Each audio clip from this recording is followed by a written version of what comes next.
Good afternoon, everyone.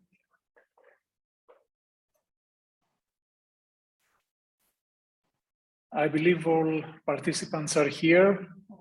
We have more than 100 at the moment, so we can start. I would like to welcome everyone to this webinar dedicated to social innovation. And I would like to give the floor to Dr. İlknur Yılmaz for the welcome speech. Thank you. Odysseus. Merhabalar sayın katılımcılar, etkinliğimize hoş geldiniz. Öncelikle sizleri saygıyla selamlamak isterim. İsmim İlknur Yılmaz, TÜBİTAK Avrupa Birliği Çerçeve Programlar Ofisi'nde Ufuk Avrupa Programı altındaki 2 kümenin ulusal irtibat noktası olarak görev yapıyorum. Bu kümeler kültür, yaratıcı ve kapsayıcı toplumlar ile toplum içi sivil güvenlik alan kümeleridir. Bugün sizlerle Ufuk Avrupa'daki 8 kesişen konudan biri olan sosyal inovasyon üzerine verecek genel bilgilendirme etkinliği için bir araya geldik. Bilgi günümüz Avrupa Birliği ve Türkiye Cumhuriyeti tarafından ortak finanse edilen ve yürütücüsünün Türkiye Cumhuriyeti Sanayi ve Teknoloji Bakanlığı, ana yararlanıcısının da TÜBİTAK olduğu ve Rekabetçi Sektörler Programı kapsamında desteklenen Ufuk 2020'de Türkiye Faz 2 Teknik Destek Projesi kapsamında gerçekleştirilecektir. Ufuk 2020'de Türkiye Faz 2 projesi kapsamında şimdiye kadar birçok etkinlik düzenlendi. Yaklaşık 150 tane düzenlenen etkinliklere ek olarak etkinliklerimiz düzenlenmeye devam ediyor. Bunlar alanlar üzerinde düzenlenen bilgi günleri, fikri mülkiyet hakları ve finansal konular gibi yatay alanlarda düzenlenen eğitimler, proje yazma kampları ve ayrıca proje pazarları olarak ön plana çıkıyorlar. Projemiz 2019 yılında başlamış olup 2022 yılında da sona erecektir. Proje kapsamında birçoğunuzun aşina olduğu üzere birçok etkinlik düzenlenmeye devam ediyor. Bunları ufukavrupa.org.tr web sayfamız yoluyla takip edebilirsiniz. Bugünkü etkinlikte odaklandığımız sosyal inovasyon konsepti Avrupa'da diğer çerçeve programlarda da 1994 yılından bu yana yer almıştır. Ayrıca Almanya, Hollanda gibi birçok Avrupa Birliği üye ülkesi tarafından da pratik edilen bir konsepttir. Sosyal inovasyon, vatandaşlara karşılaştıkları sorunlara ve zorluklara yönelik birlikte çözümler yaratma olanağı vererek araştırma ve inovasyon alanında aktif olmalarını sağlamaktadır. Böylelikle Avrupa'nın yeşil ve dijital dönüşümüne katkı vermesi beklenmektedir. Ufuk Avrupa'ya gelindiğinde Avrupa Komisyonu sosyal inovasyonun daha geniş çaplı ve daha etkili bir şekilde uygulanmasını hedeflemektedir. Ve Ufuk Avrupa'da çeşitli zorlukların üstesinden gelmede önemli bir araç olarak kullanmaktadır. Buradan yola çıkarak mevcut durumda birçok çağrıda sosyal inovasyon konseptine yer verilmiş ve doğrudan sosyal inovasyon odaklı çağrılar da açılmıştır. Bu çağrılar gıda, iklim, güvenlik gibi birçok kümeye dağılmış durumdadır. Ayrıca Avrupa İnovasyon Konseyi'nde de yine sosyal inovasyon odaklı konu başlıkları ve çağrılar açılmış durumdadır. Bugün bu çağrılarla ilgili de bilgi sunuluyor olacak. Bu bilgileri verdikten sonra size toplantı gündemiyle ilgili bilgi aktarmak isterim. Benim açılış konuşmamı takiben açılış yapan Odysseas Spyropoulou tarafından Ufuk Avrupa'da kesişen konular üzerine bir açılış sunumu gerçekleştirilecek. Bu sunumu takiben Avusturya Sosyal İnovasyon Merkezi temsilcileri, araştırmacıları Wolfgang Heider ve Gross-Weiss tarafından sosyal inovasyon üzerine daha derin sunumların yapılacağı oturumlar gerçekleştirilecek. Bu oturumlarda sosyal inovasyon konsepti, bu konseptin günümüz dünyasıyla ilgisi, aynı zamanda sosyal inovasyonun dönüştürücü çıktıları, bunların değerlendirmesi yapılacak. Son olarak da sosyal olarak yenilikçi bir değerlendirme yaklaşımı sunuluyor olacak size. Bu sunumları takiben Ankara Sosyal Bilimler Üniversitesi'den Profesör Doktor Erdal Akdeve Türkiye'de bir sosyal inovasyon başarılı organizasyon örneğini sunuyor olacak. Son olarak da Roundtable Discussion'la eğitimimizi tamamlıyor olacağız. Ben hepinize teşekkür ediyorum. Umarım verimli bir toplantı olur. Faydalanacağınız bir toplantı olur. Ayrıca şunu da belirtmek istiyorum. Kesişen konularla ilgili, diğer konularla ilgili eğitimlerimiz sürüyor olacak. Bunlarla ilgili de haberdar değilseniz yine web sayfamızdan takipte kalabilirsiniz. Teşekkür ediyorum. Tekrardan verimli bir etkinlik diliyorum.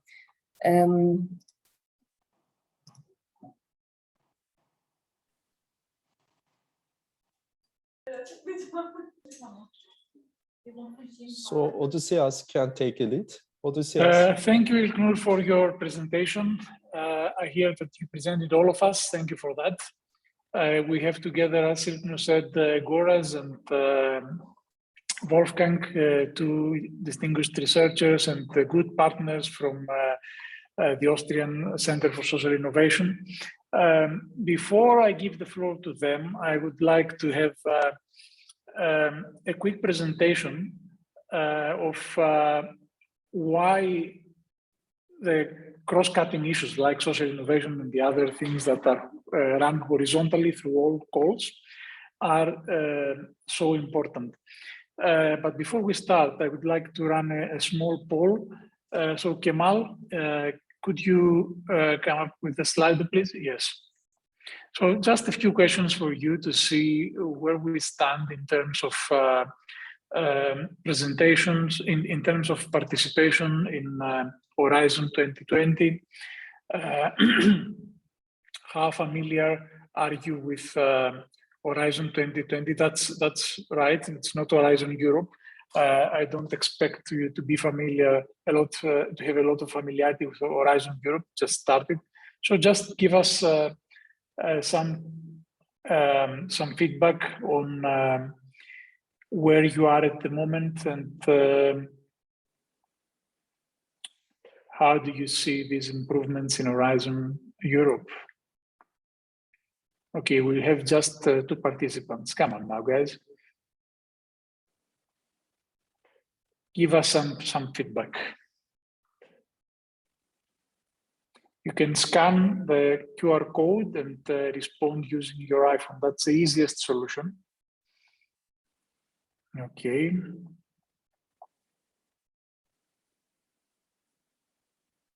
Okay, interesting. We're up to 11 participants now. I'd like to see more of you.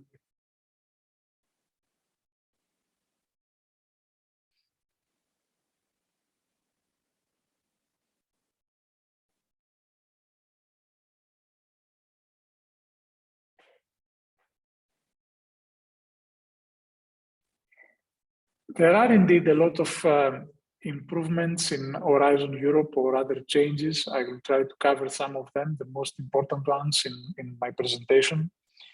But the reason of running this poll is to get a better understanding of how you feel about them and if you believe that there are indeed improvements. Okay.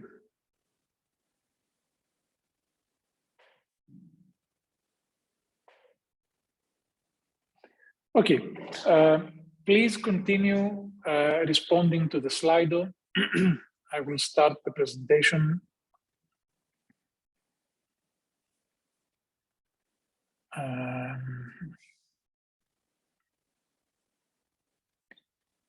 Can you see the correct screen? Yes, we cannot see us. Okay, thank you.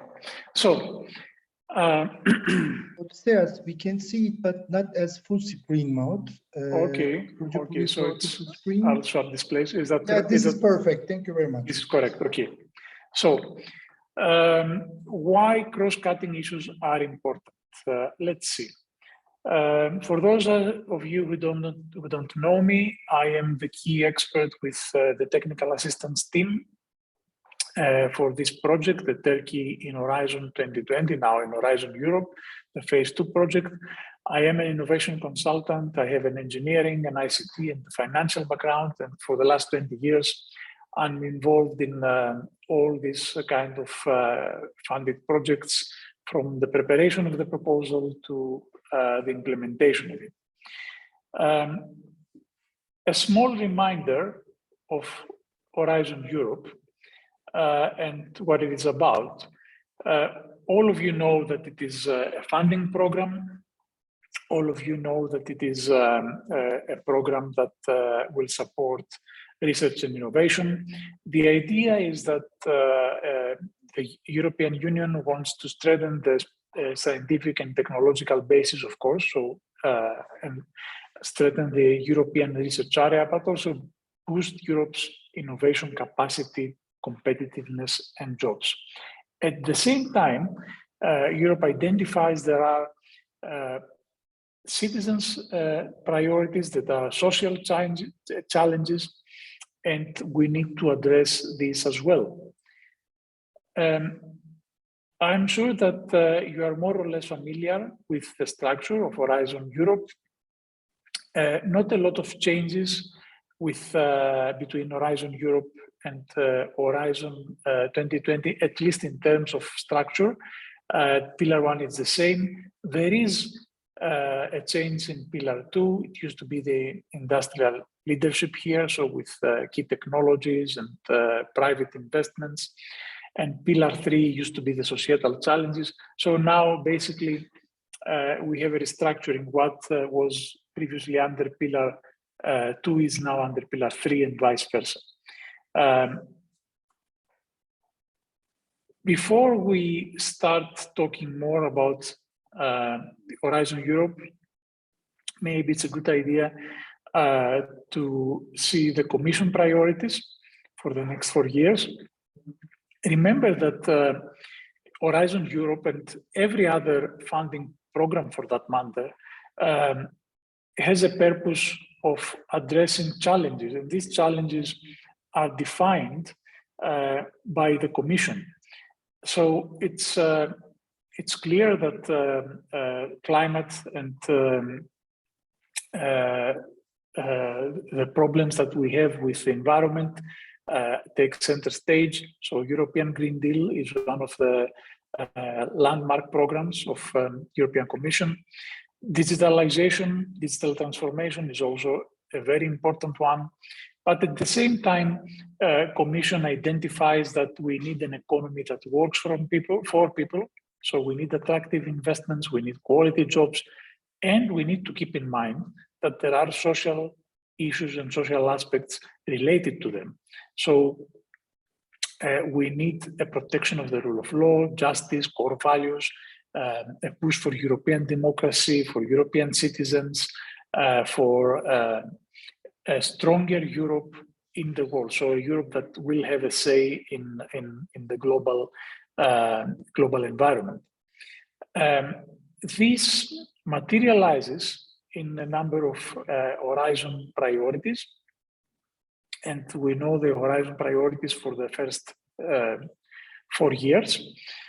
And the documents that describe these priorities are the strategic plan and the work program.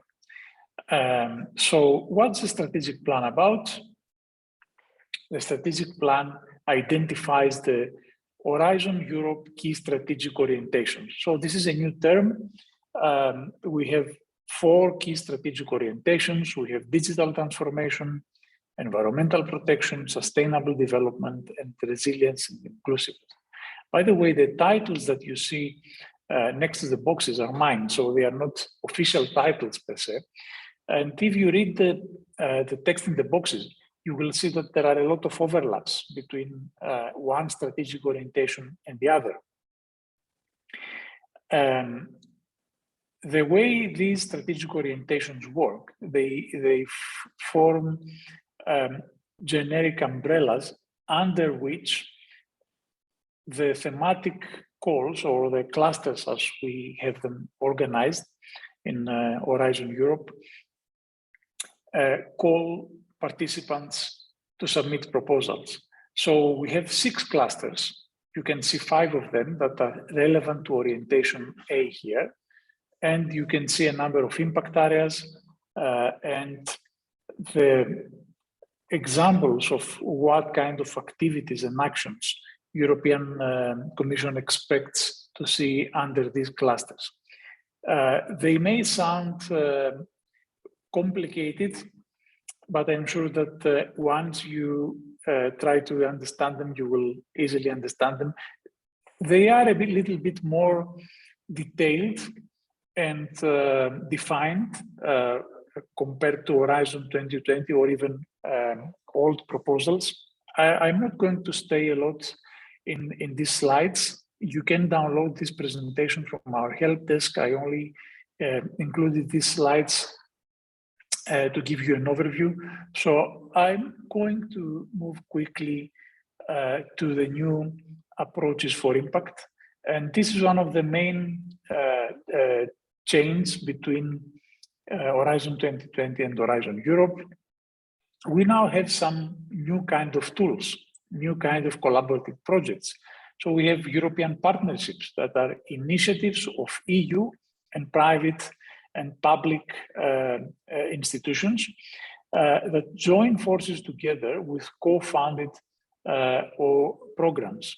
And you can see a few examples. If you Google Horizon European partnerships, you will find many more. Then we have EU missions. This is also a new concept, and there are 5 missions for cancer, for climate change, for ocean seas, for smart cities and soil and food. Again, these, in terms of structure, they do not differ a lot from normal calls, but their aim and ambition is much higher. And European Commission expects to see here some landmark proposals. In international cooperation, there are also some changes related to more collaborative research with third parties in countries, countries outside European Union, even outside the associated countries, increased international mobility and cooperation in frontier research.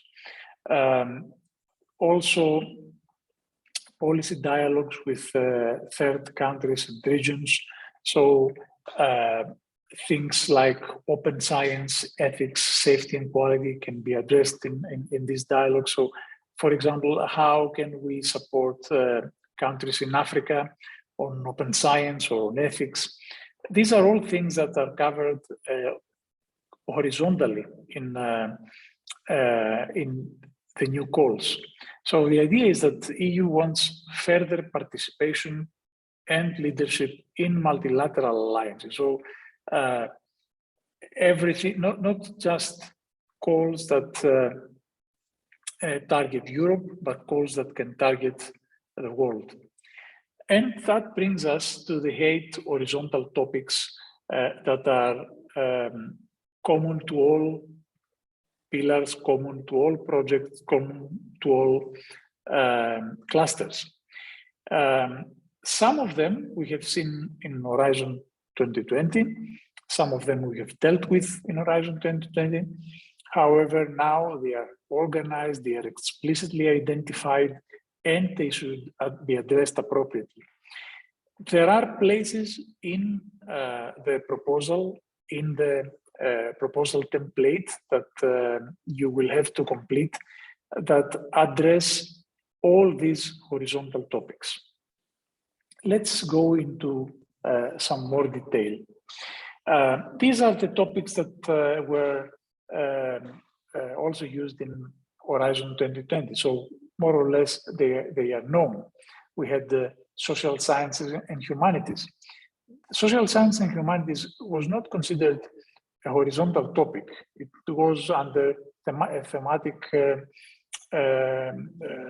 work program. Dissemination and exploitation was horizontal, so every project and every call, every proposal had to cover dissemination and exploitation, and I will explain what's the difference with them. And of course, key enabling technologies. Key enabling technologies are defined. They are relevant not just to one thematic, but they can be relevant to any application. So we need to address them horizontally. And of course, social innovation, for which we dedicated this webinar. We will organize dedicated webinars for each one of these horizontal themes. So tomorrow we have the same time, I believe, a similar webinar dedicated to dissemination exploitation. And in the following months, we will announce more dedicated webinars for these horizontal issues. Let's start with social sciences and humanities. What is social science and humanities integration? Whenever you see SSH, this is one of the acronyms that it's often used. So it is the process of specifically including research and researchers from social sciences and humanities discipline to contribute to our solutions for regardless of theme. So you may have an IT call, you may have an environmental call, and there you have to cover the social sciences integration. And social sciences, usually we refer to democracy, so how we can strengthen European democratic values. Think, for instance, an example about data privacy. This is something that is very relevant. Cultural heritage, environmental degradation, climate change can affect our cultural heritage. So how can we safeguard this and how can we promote it? Again, it is an issue that we will need expertise from not only technical sciences, but from social sciences. Same for social and economic transformation. We describe solutions and we describe products that may create a huge transformation, digital transformation, for instance. For certain, these digital transformations will have some social and economic effect. So we need to address this while we are preparing our proposal. Then we go to dissemination and exploitation. Well known to most of you, we need all three aspects regarding of, depending of course on the TRL level of your proposal, but we will need, usually we will need all these three. And what's the difference? In communication, our aim is to inform and reach out to society. So we target the general public. In dissemination, we need to disclose the results of our project. So in here, usually we target the scientific community. And in exploitation, we need to make sure that the results that we are working in the project have the ability to be used for further research and further innovation activities. So it's all about creating a commercial exploitation or developing or creating and manufacturing a new process, a new service, a new standardization. As I said, tomorrow we will have a dedicated webinar on dissemination and exploitation. Key enabling technologies. We have identified 6 of them: the advanced manufacturing, advanced materials, life science technologies, the micro and nano electronics and photonics, artificial intelligence, security and connectivity.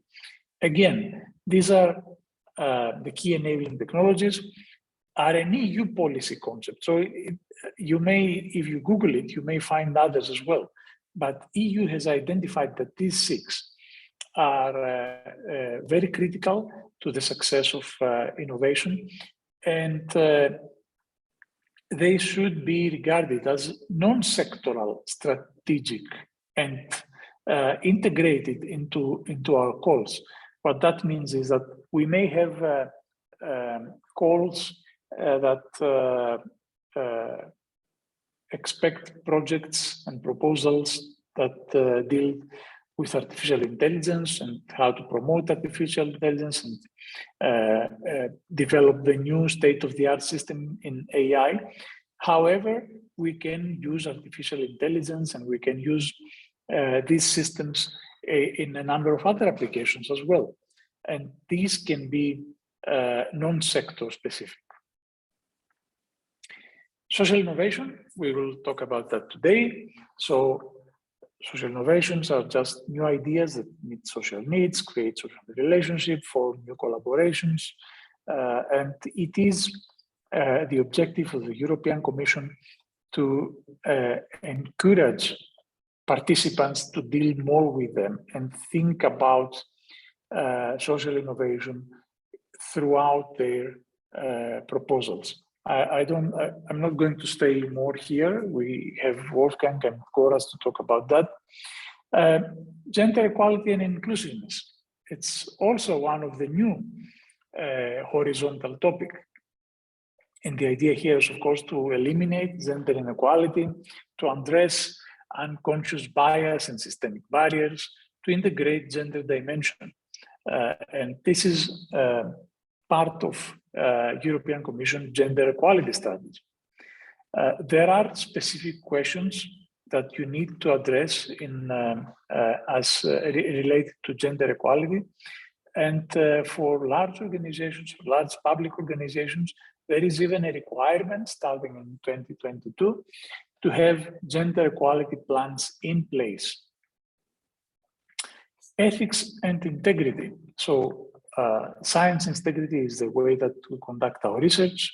There are always codes of conduct for researching. There are principles and legislation, and there are, of course, ethical dimensions for all new technologies. Artificial intelligence, again, it's the obvious example. We need to examine the ethical dimension of this new technology. Same goes for new solutions and products in health or the environment. And not only we need to examine this, but we also need to develop training and educational material and operating procedures that will ensure that we address these topics throughout our projects. Ethics and privacy by design is also not new, but it's one very important aspect that you should consider whenever you are working in projects that have an aspect of privacy in them. Open science, we have already organized a webinar on open science and also a focus group training on social science. You can find them in our help desk. And I invite you all to have a look at them because they are very, very important in Horizon proposals. And what do we mean by open science? We mean that science should be freely accessible through scientific publications, that you as researchers should share your research results, that we need to follow the FAIR approach. So science needs to be findable, accessible, interoperable, and reusable. And of course, there are tools to help you achieve these results.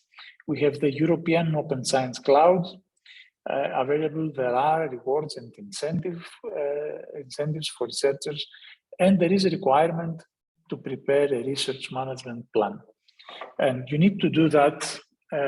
In some cases, you need to describe your research management plan even when you are preparing your proposal. Now, EU taxonomy is fairly new. The idea is that we need a classification, a kind of a list of environmentally sustainable economic activities so that we know what to fund. This is still under debate in European Parliament. There was a vote, I believe last week or the week before, on what constitutes an environmental sustainable economic activity. So these 6 are the suggested ones, but how this is going to be implemented in terms of Horizon Europe proposals, it's still unclear. Follow this space, it's quite interesting, and we will make sure that once we have more, we'll organize a dedicated webinar for that as well. Now, finally, and this is my last slide, where can you find all this information? You can find it in the work programs. We have the work program now for 21-22. There's a general intro in that program, which you should all read. And then there are specific sections for each activity. We have for each cluster, for the European innovation ecosystem, for the widening calls, and of course you need to read the strategic plan, which is very important if you plan to submit a proposal, especially as a coordinator. These documents are available to all of you through the participant portal. We also have a number of trainings where you can, which you can watch in our YouTube channel and in our help desk, where we explain the structure of the proposal template and the work programs in detail. Also, we are having another event next week dedicated into IPR, legal and financial.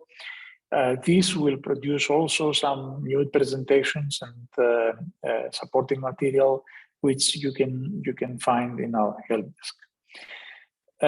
That's all for now. I don't know if you have any questions or if we can take them now. You can always ask them through the Q&A facility of Zoom, or if you don't have them now, just send us an email and we'll respond, or through the help desk. So I'm going to stop sharing, and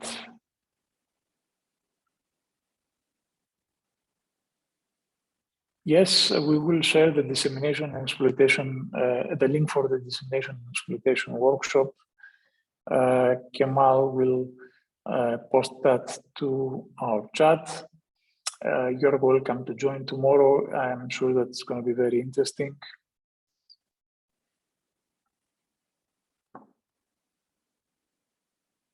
So you can still post questions and we will happily address them. I would like now to give the floor to Wolfgang. Let me stop sharing. Yes. Thanks, Odysseus, for the introduction, and thanks for also giving us an overview on the Horizon, the New Horizon Europe program. I think the participants will be very glad that they have this background info also from my presentation on the social innovation cross-cutting issue. They can relate to it, and I have some slides on this too, and I think it will be a good introduction today. So I will just start my presentation.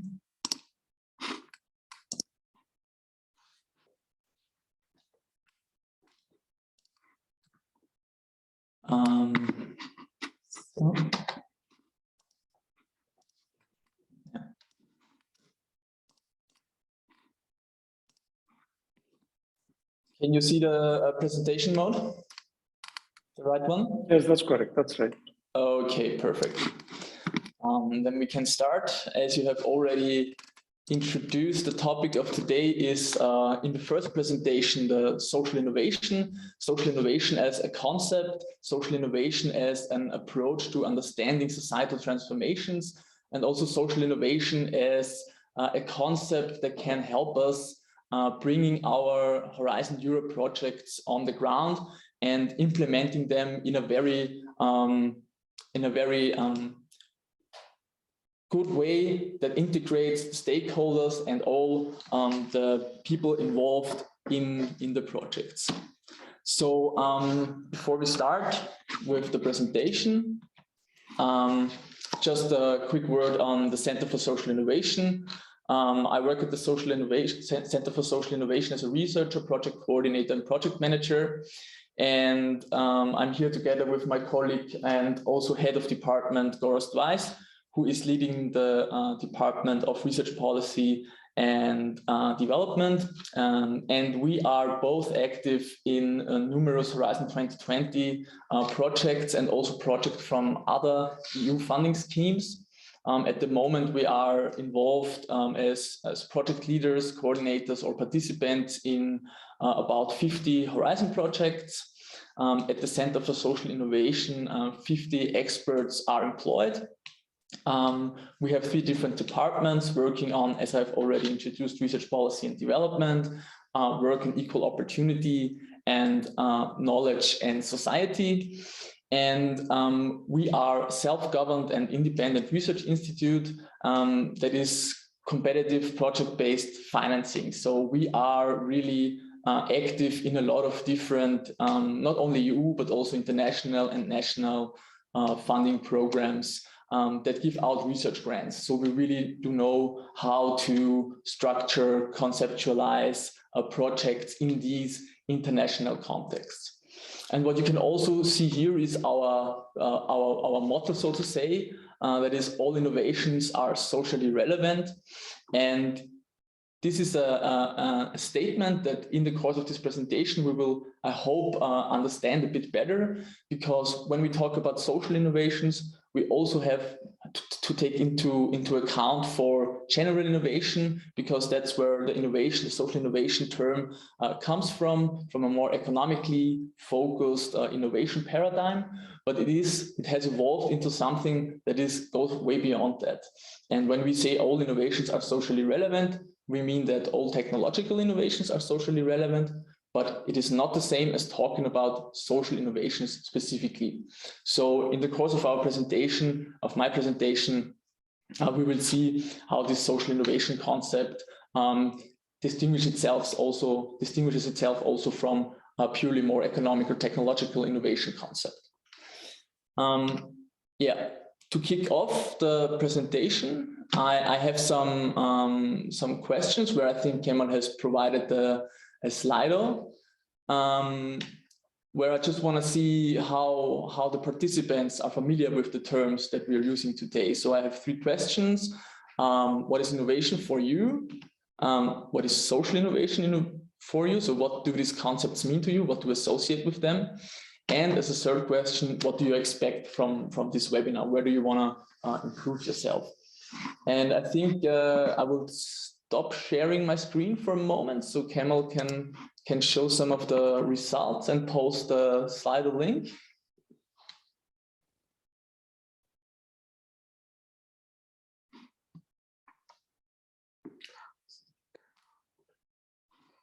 Can we have, yeah, okay, there it is.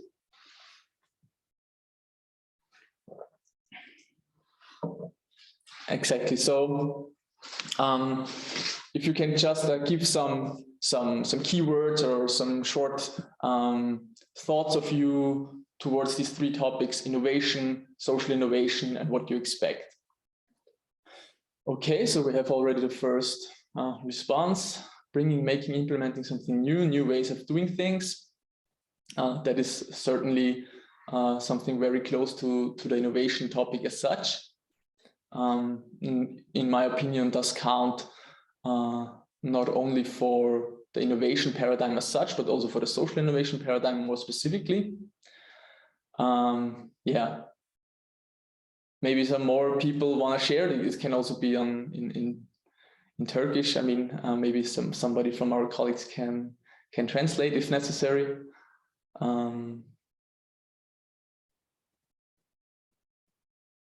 Yeah, if we don't have any more responses, then maybe we can go to Germany. That is interesting.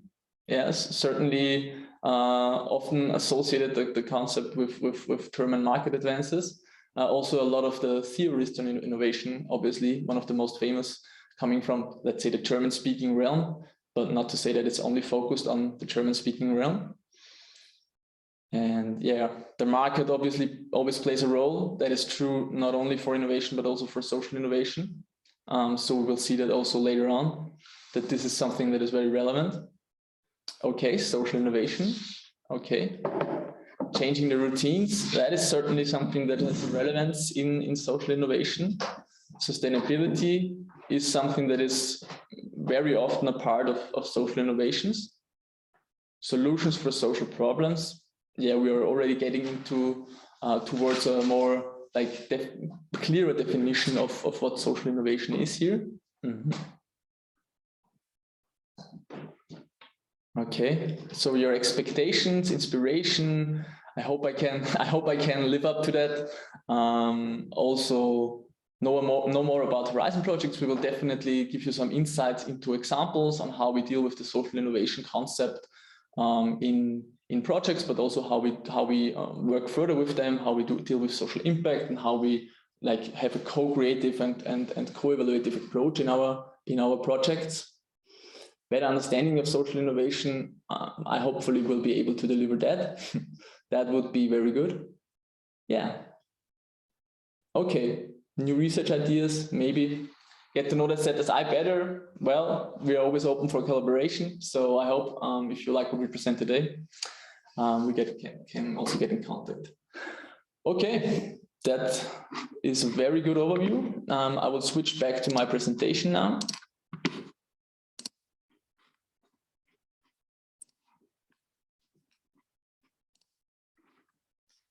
Perfect. Okay, so how will we try to go through this presentation, and how will we try to advance your knowledge in social innovation? Well, first of all, we will have a look at the concept as such, the concept and the relevance of social innovation in our world today, and also in our work today as researchers, but also as, I would say, organic intellectuals that are embedded into a broader context of society, and that are also actively contributing to creating knowledge and to creating practices in our society. So we will have a quick overview on that and talk about some actors involved, and also some examples of social innovation, some classic examples from the literature, and also from everyday life. The second part, we will be focused on social innovation in the framework programs, how social innovation is represented in Horizon Europe and how it was represented in Horizon 2020, and where we can find some talking points for social innovation concepts in the new framework programs and the new work programs that are out in Horizon Europe. And then, as I've said before, we will have some insight into social innovation in Horizon projects and how we designed it. And this will set the stage then for the second presentation later on, where we will focus a bit more on social impact. So how can we measure, or how can we assess, how can we try to understand better what we deliver with these social innovations? Okay, just the sources and different publicly available websites from the Horizon for the European Commission, but also our own work in our projects, as well as scientific literature. Okay, so as I have said before, and as was already mentioned also in the Slido questions, social innovation is a concept that dates back to, let's say, an economic and technological context and a way of understanding how society in terms of economic growth advances. And we have a very famous philosopher and economist, Josef Schumpeter, who kind of coined the term of innovation as a means for economic advances of a society. So he really introduced it as a form of introducing a new product into a market, or introducing a new production method into a market, and also opening up new markets. So generally, really understanding how capitalist reproduction and production methods advance, recreate themselves, and reinvent themselves. And he also included the conquering of new sources of raw materials. So it was really something quite basic on innovation and innovation theory. And what he also mentioned, and what will be very relevant also for the social innovation, is the implementation of new ways of organization. So new ways of organizing companies, of organizing production methods, of organizing dealings with the creation of products and services. So this is the very initial and basic understanding of innovation, and where our conceptualization of it comes from. Now, in recent years, there have been a lot of efforts to conceptualize how this innovation paradigm evolved over the years, and how it changed, and also in a bit normative way or fashion, how it maybe should change in order to confront new societal challenges, or also old societal challenges that maybe have not been so much covered before by the dominant innovation paradigm. Because when Schumpeter came up with his economic and technological conceptualization of innovation, it was more an understanding and an analysis of how economic development works. And at some point, this got moved to a bit of a more policy-oriented context. So national governments, for example, took up the idea and the concept of innovation and saw it as one of the prime goals to facilitate innovation in their economies. So this is where the first frame of innovation that is mentioned here comes into play. So really substituting firms or also supporting innovation and diffusion of innovation, for example, through military research, and really trying to have this kind of groundbreaking innovations that trickle down to society. It was a very dominant paradigm in the 60s and in the 80s. Then this kind of notion of innovation shifted a little bit towards more national focus on systems and on innovation and on growth, where it was really about bringing together all the necessary national resources to have economic growth and to foster and to implement large-scale innovation support frameworks and programs for example, small and medium enterprises to get innovation funding, to start up new ideas, new products and services. So this is something that is also really economically focused, technologically focused, and also still in play today. But now, something that is very much discussed in the state-of-the-art literature, we see kind of a shift in these innovation paradigms. And this is referred to as transformative change and transformative innovation, so to say. Because what is happening is that in comparison to frame 2, for example, where priorities for innovation are defined top-down and are set by the governments, the transformative frame kind of focuses more on societal challenges and how societal challenges can be addressed best, and how also collaborations between different sectors or stakeholders in society can come into play, and that maybe have not existed before, and that maybe before have limited our understanding of transformation. So this transformative paradigm has a much more societal aspect to it. It has a much more kind of bottom-up notion to it. So it is much more focused on and mission-driven, I would say, to use also some terminology that the EU Commission used and took up, so to say. And yeah, three very prominent examples for these new mission orientation, for this change in the shift of how we perceive innovation in a society as such, are the Sustainable Development Goals, who kind of set this new paradigm that is often considered as a new transformative paradigm for society, where we have defined 17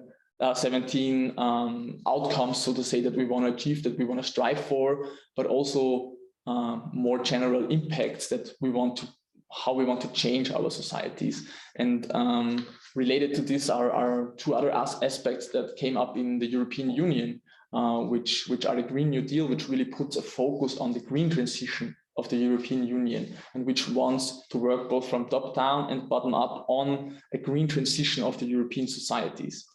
And this is something where also this transformative aspect is very strong. And then we have the societal challenges that are very relevant for the EU framework programs and the research funding programs, where we say, okay, we orient our biggest research framework programs towards the societal challenges and issues that we have identified as most pressing needs in our societies, and that have already also been introduced shortly by Odysseas. So this kind of setting and frame gives rise to the new paradigm, or gave rise to the new paradigm of innovation that is discussed now in a more broader context, more collaborative, more bottom-up, more also in terms of societal effects and the societal role in innovation as such. This transformative innovation is characterized by the focus on coordination between different groups of stakeholders. We are opening up innovation paradigms also towards, for example, open innovation concepts, where really from the ground up ideas are developed in a cooperation approach, and where products are developed in a collaborative approach, and where services are developed in a collaborative approach. And this is also reflected on a scientific basis by interdisciplinarity, heterogeneity, and reflexivity of the process of creation. So it's really an iterative process that is not something linear, not something where you put some funding and then at the end there is a product that you can introduce in the market, but it's much more iterative. It's much more also based on user needs and societal needs than it was before. And this is also reflected through the emphasis on historical, cultural, and organizational preconditions that are present in society and that are relevant for creating innovations, because the context in which we work are shaping to a large extent how we develop new products and how we develop new services. So this is something that is very much incorporated in the new transformative innovation paradigm, and that has maybe was missing before, also in the conceptualization of, for example, Schumpeter, who was very holistic in his understanding of how innovation works. And this kind of changed also in this transformative innovation paradigm. And I've already mentioned the increased involvement of also users and citizens in the process of co-developing these services. So there's really a shift that is of key importance for this transformative innovation paradigm, that it is oriented towards the users and also the citizens in creating content, in creating these processes and services. And we have already mentioned before the mission orientation. So these are also these societal challenges that we have identified in the European Union, for example, as key tropes of our society and of key challenges and issues.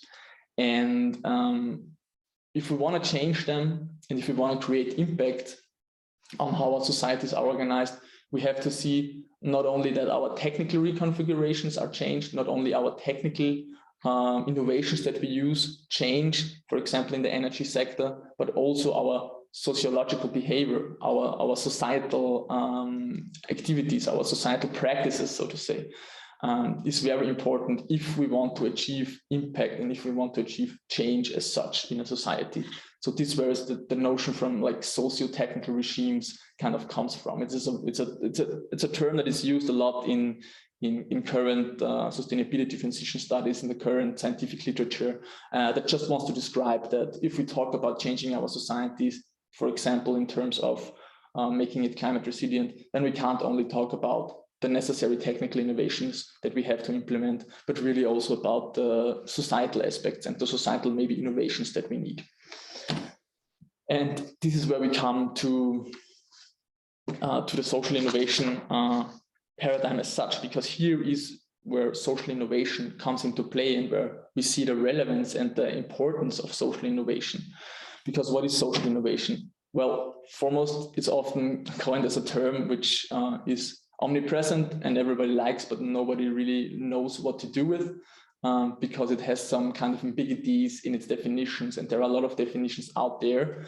And sometimes it's hard to grasp exactly and to demark exactly where social innovation starts and where it ends. But I hope that we can get a bit closer to a better understanding of what really sets social innovation apart from, for example, technological innovation or other innovation types.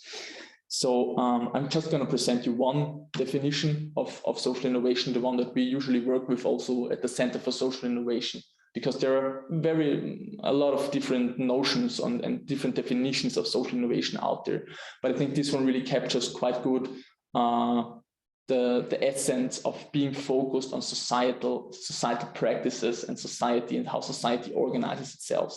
So according to this definition, social innovations are novel or more effective practices that prove capable to tackle societal issues and are adopted and successfully utilized by individuals, groups, organizations concerned. So we already have a few elements in there that we have discussed about in the previous slides. The more novel or more effective practices, the focus on the societal, the focus on human interactions, the focus on activities, on how we shape our society, but also the focus on societal issues. So this kind of mission orientation, this orientation towards really existing societal problems, existing modes of interaction that are maybe not working as well as they should, or that are producing more inequalities than making society more equal, for example. And then obviously we have the kind of notion that these new novel or more effective practices also need to be adapted to be really considered as social innovation. They need to be adapted not only by individuals, but also by groups, organizations, and also I would say on a more macro level in the end by societal players as such.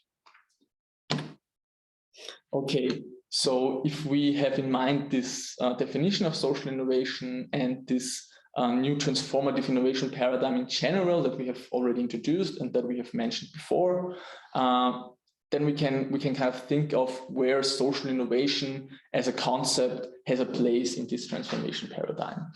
And I have these three kind of circles that kind of represent some of the key aspects that social innovation can bring to this innovation paradigm.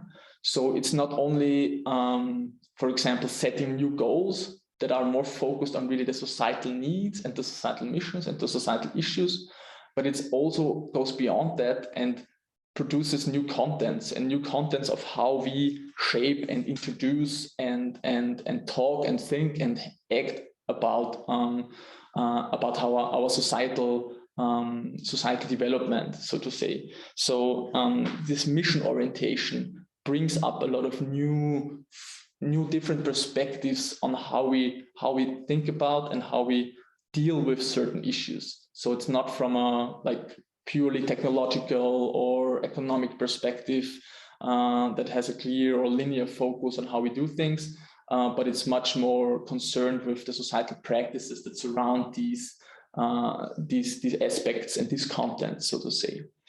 And then we obviously have these new processes, new services. This is very important because this is the focus on the practices. This is the focus on the modes of organization, of organizing society, of organizing organizations, of organizing how we live in our community, how we produce energy, how we consume energy, how we include minorities in our society, how we treat them, how we interact with them, how can we get towards a society that is more just, more equal, and so on. So these are kind of normative concepts that are somehow implicit in these concepts, but they should not be seen as something that is always there a priori. But a lot of the social innovations come out of this out of these intentions to associate themselves to these normative concepts that are also represented, for example, in the Sustainable Development Goals. So they want to contribute the social innovations to achieving these Sustainable Development Goals. So we can see that they are normatively embedded into something like that. Although that does clearly not mean that social innovations only produce winners, or social innovations always are to the benefit of everybody involved. No, also social innovations have trade-offs, and social innovations have tensions, and social innovations have create sometimes new problems. So it's not something that is purely good or something like that, but it's really more something where we focus on how can we figure out new modes of organization and reconfiguration of practices to kind of try to get towards a more just, sustainable society. And yeah, now we have talked a lot about the innovation paradigm, but we should also be a bit more clear on what that means on the ground. And that's why I wanna give you some types of how these social innovations can look like, because it's also not like there is only one type of social innovation and all are the same, but they're very different approaches to social innovation and to the concept as such. And also give you some examples, some classic examples, I would say, for social innovations, where you see that the term is something that has there for a long time, and that you can classify social innovations according to these principles that we just heard, but also according to some that we will hear a bit later. So one of the first types of innovations is considered the more incremental social innovation type.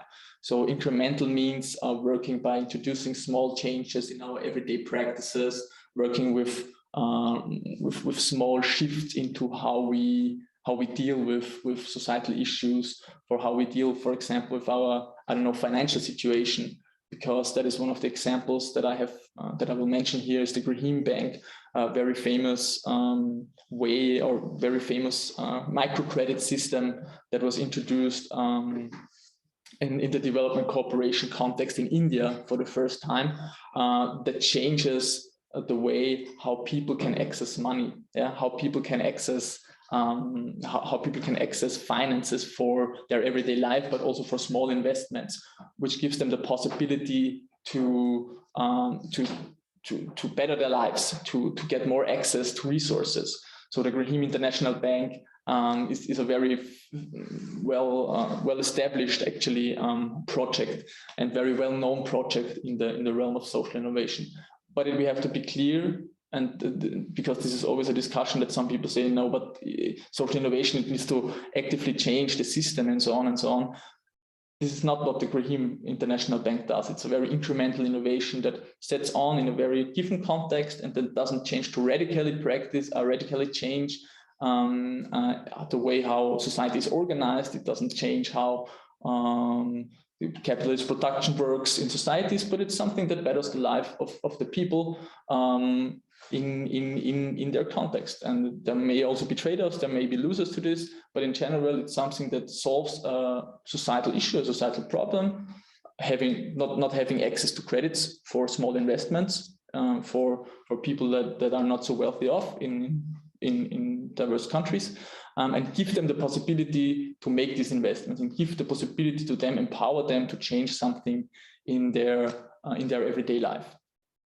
A similar approach would also be the repair cafes, which the symbol at the bottom right stands for. Repair cafes are spaces where people meet and can bring their electronic devices, for example, and learn how to repair them themselves. So these are spaces of exchange, spaces of learning, where people come to, they get new knowledge, they get a new connection or a new practice of how they deal with their goods, their tools they have at home. This tries to shift away from the throwaway society towards a more circular notion of society. This is the Repair Cafe network is an international network that is present in Austria and I think in 46 other countries in the world. And it is really something that changes the way we interact with our goods and also our tools, but it's also something that is very much embedded into how we live our everyday lives and how we live in our society.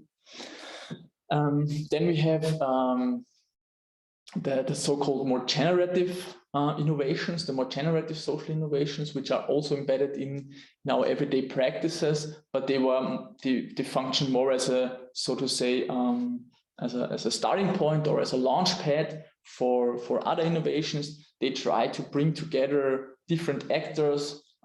They try to enable and facilitate and collaborate and make the space for introducing new ideas or developing new ideas and products and services in a society. One example is the Lab of Tomorrow, New Ways to New Businesses, which is an organization or a business hub, so to say, initiated by the German GIZ, the Institution for International Cooperation and Development. And this is uses a so-called lab approach, where it is clear from the beginning that we develop they develop business ideas in a collaborative setting, in a co-creation setting, in a setting where not only one businessman has an idea and tries to implement it, but really where different people from different sectors, from different realms work together on a specific idea or topic. Then we're moving a bit to the right to the more disruptive and changing examples of social innovation. So disruptive is really then a social innovation that kind of changes some basic foundations on how, for example, we organize some everyday practices in energy consumption or energy production, or how we organize knowledge, and that changes the way we access knowledge, and that changes the way we use and interact with knowledge on an everyday basis.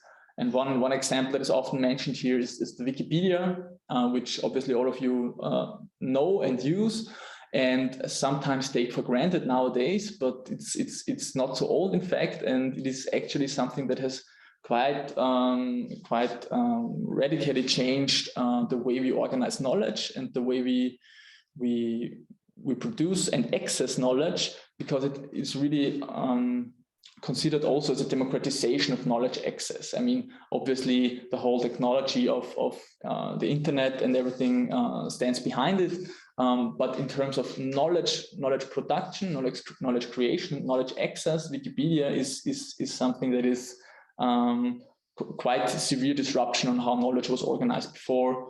If we think about production of encyclopedias and so on, where it was a very authoritative process and also a very one-way, singular process, then Wikipedia really changed a lot in this context. And then we move to the last type which can be considered the radical innovations. Radical innovations in this context mean innovations that fundamentally change the way we are organized as a society, that want to change critically how we produce, how we consume, how we interact, and that are actually often opposing to predominant paradigms of, for example, capitalist production or similar things. And one example of this is La Via Campesina, which is an international peasants movement that tries to change the way how food is produced and how the whole food and nutrition network and production and consumption circle is organized, and especially wants to change the perception of peasants in the context of production modes and of economic and societal development. So really empowering peasants and really empowering also the people who produce food, and how food as such is organized in our society. And it's an international movement that really is facing and opposing prevailing neoliberal global context of the global economic system, and really focused on defending alternative ways of rural development. So these are some examples of social innovation in a rather broad scope. We will then later on hear a bit more how we've used this in Horizon projects. But for example, I have worked with the Austrian chapter of the repair cafes that I introduced before, and we were actually in an Horizon project working together with them on establishing these repair cafes in some Austrian regions. So this is something where really this EU funding also helped to spark this movement, kind of. Okay, now we have talked a lot about how this social innovation concept is related to innovation and how it is implemented in practice. But from an analytical point of view, and from a scientific point of view, it's very important to understand the process of social innovation and how this process of social innovation is embedded in, so to say, the bigger picture. So how it relates to transformation processes on a socio-technical regime level, and how it also provides the necessary tools to create outcomes and to create impact, and how it relates to this creation. And here I use very common in social innovation literature to depict the social innovation process in the form of a spiral, just as we have here. And this picture shows nicely that actually the social innovation is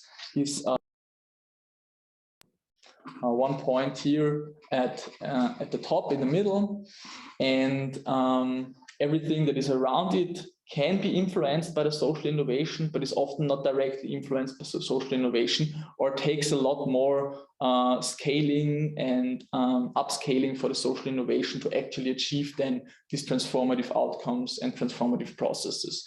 So this really is something that tells us that, okay, social innovations can really start on a very small scale. They can be a very micro focused intervention. For example, if it changes the practice of few individuals in a municipality, then it has some impact, and it can be considered as a social innovation. For example, if I do a participatory photovoltaic heating plant that is publicly owned, citizen owned in a municipality, it creates change, it creates also impact. But in order to be really a transformative process that affects regional or national or international constellations, there is a lot more steps to be taken, and there is a lot more things to be done than just this micro intervention.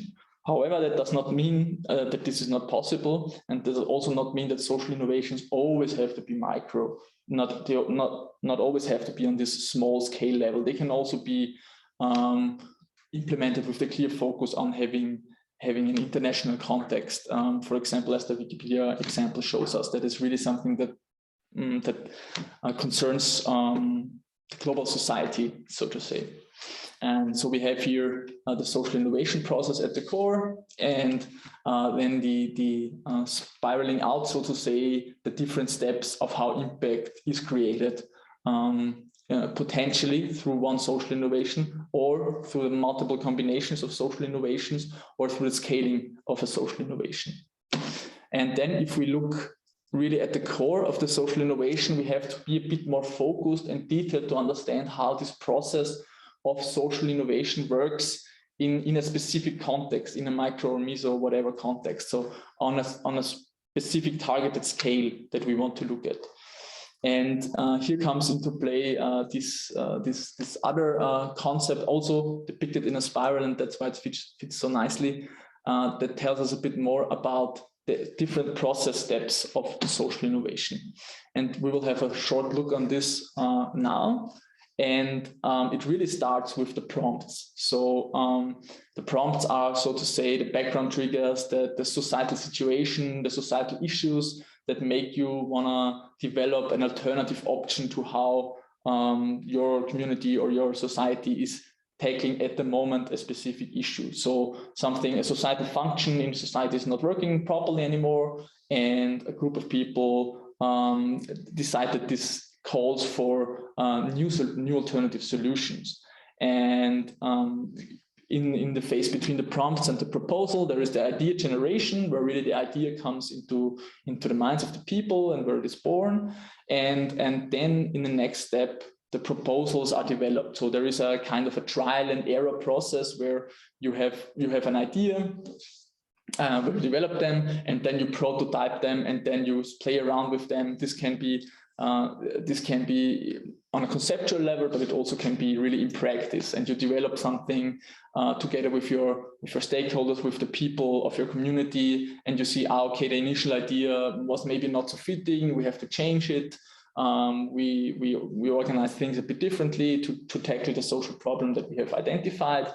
And so it is really becomes this kind of iterative process where it goes back and forth, and where the social innovation as such is generated in a process, in an always iterative, always sometimes confused process that allows you to get all the perspectives that you need to have into the project development, and that allows you also to be open and responsive and reflective about the ongoings in the specific context where you implement the social innovation.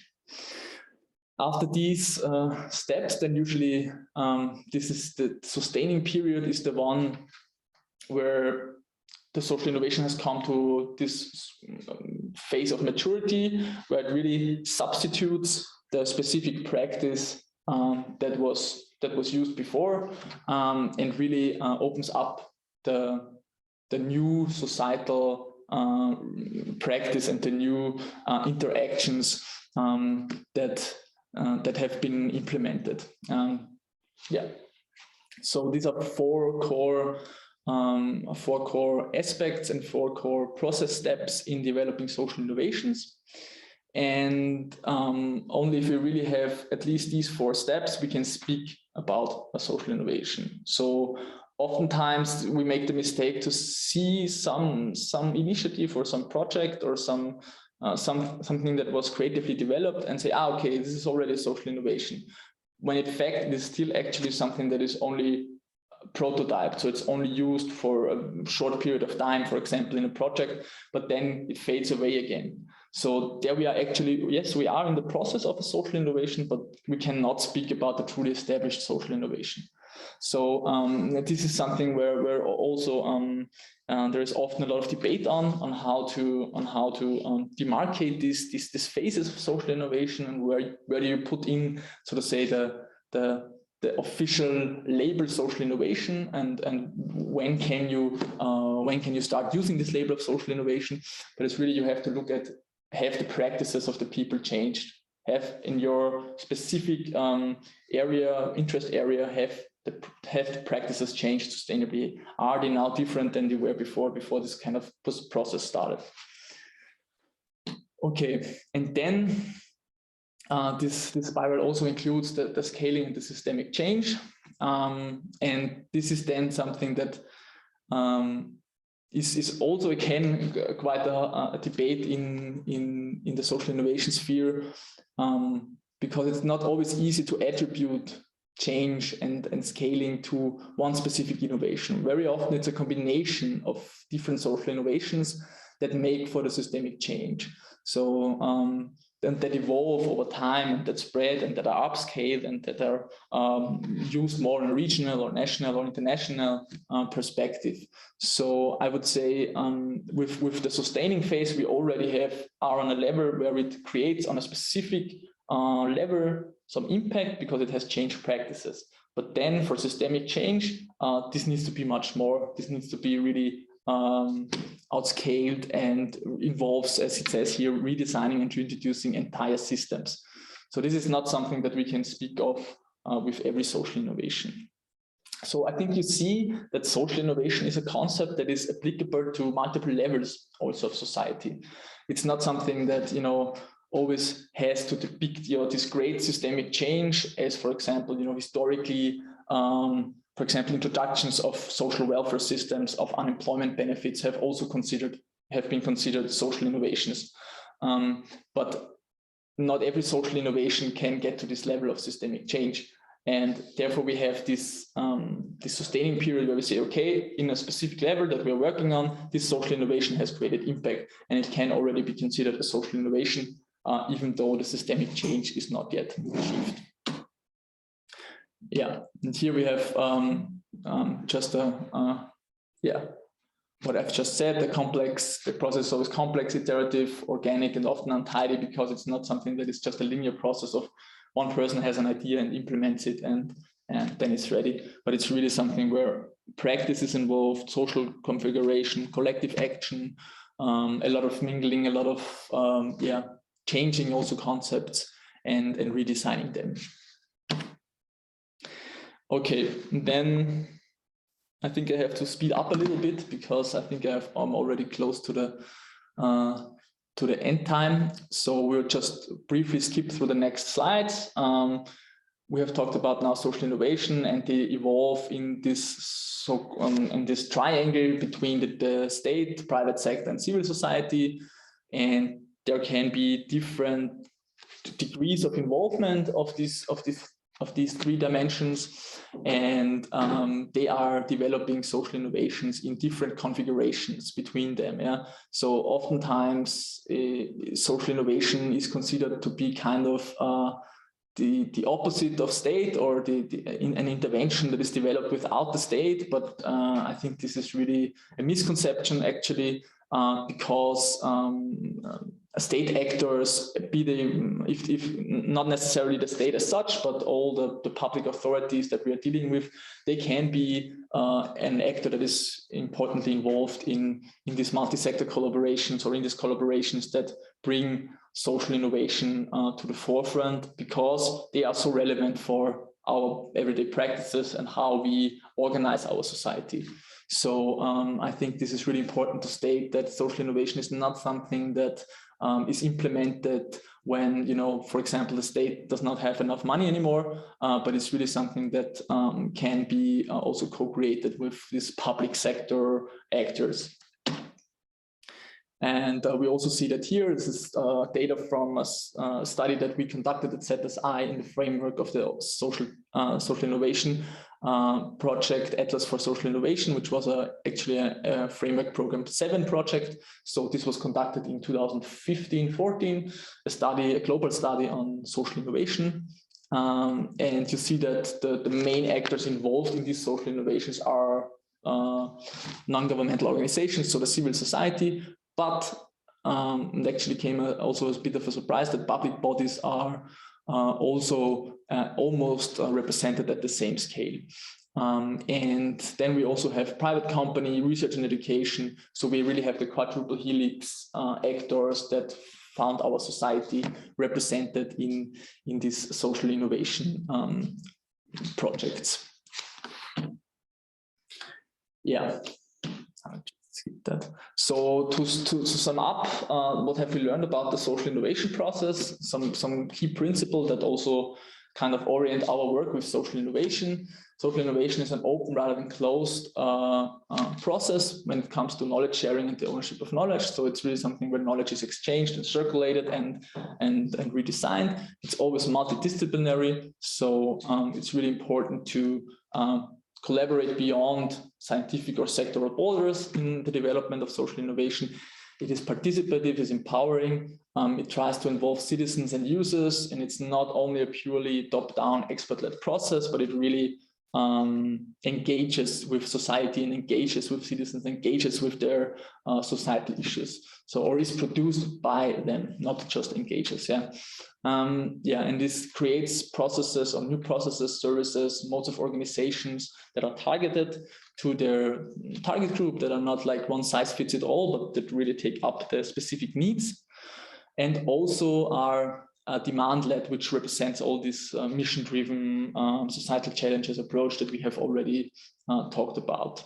And then the last point is that these social innovation processes are driven by integrity and purpose, rather than by the power of personal interest. So this is also something that is relevant. So that is this kind of solidarity aspect that is often involved in social innovations. Okay, then this is just a short remark, because that often comes up in when I speak about social innovation as a question, how the relationship of social innovation to social entrepreneurship looks like. And social entrepreneurship as such is not the same as social innovation. Social enterprises are really entrepreneurs that have a business that combines social value and economic value, or that focus mostly on the social value. And they are market oriented because they have to create some revenue, and they are often individuals creating new business ventures.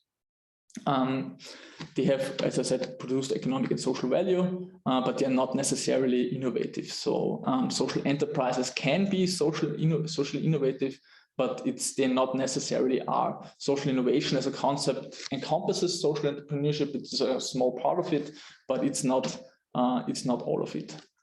So yeah, so I don't know if we have any questions up until here. Actually, I cannot see the chat at the moment.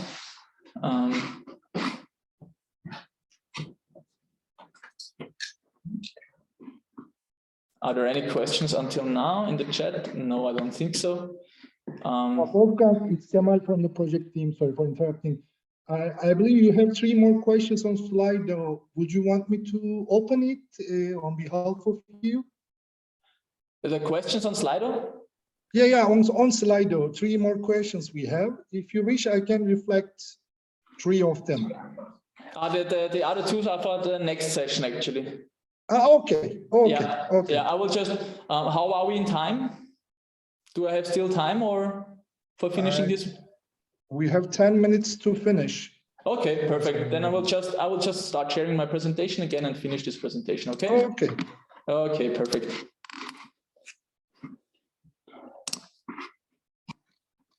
Sorry.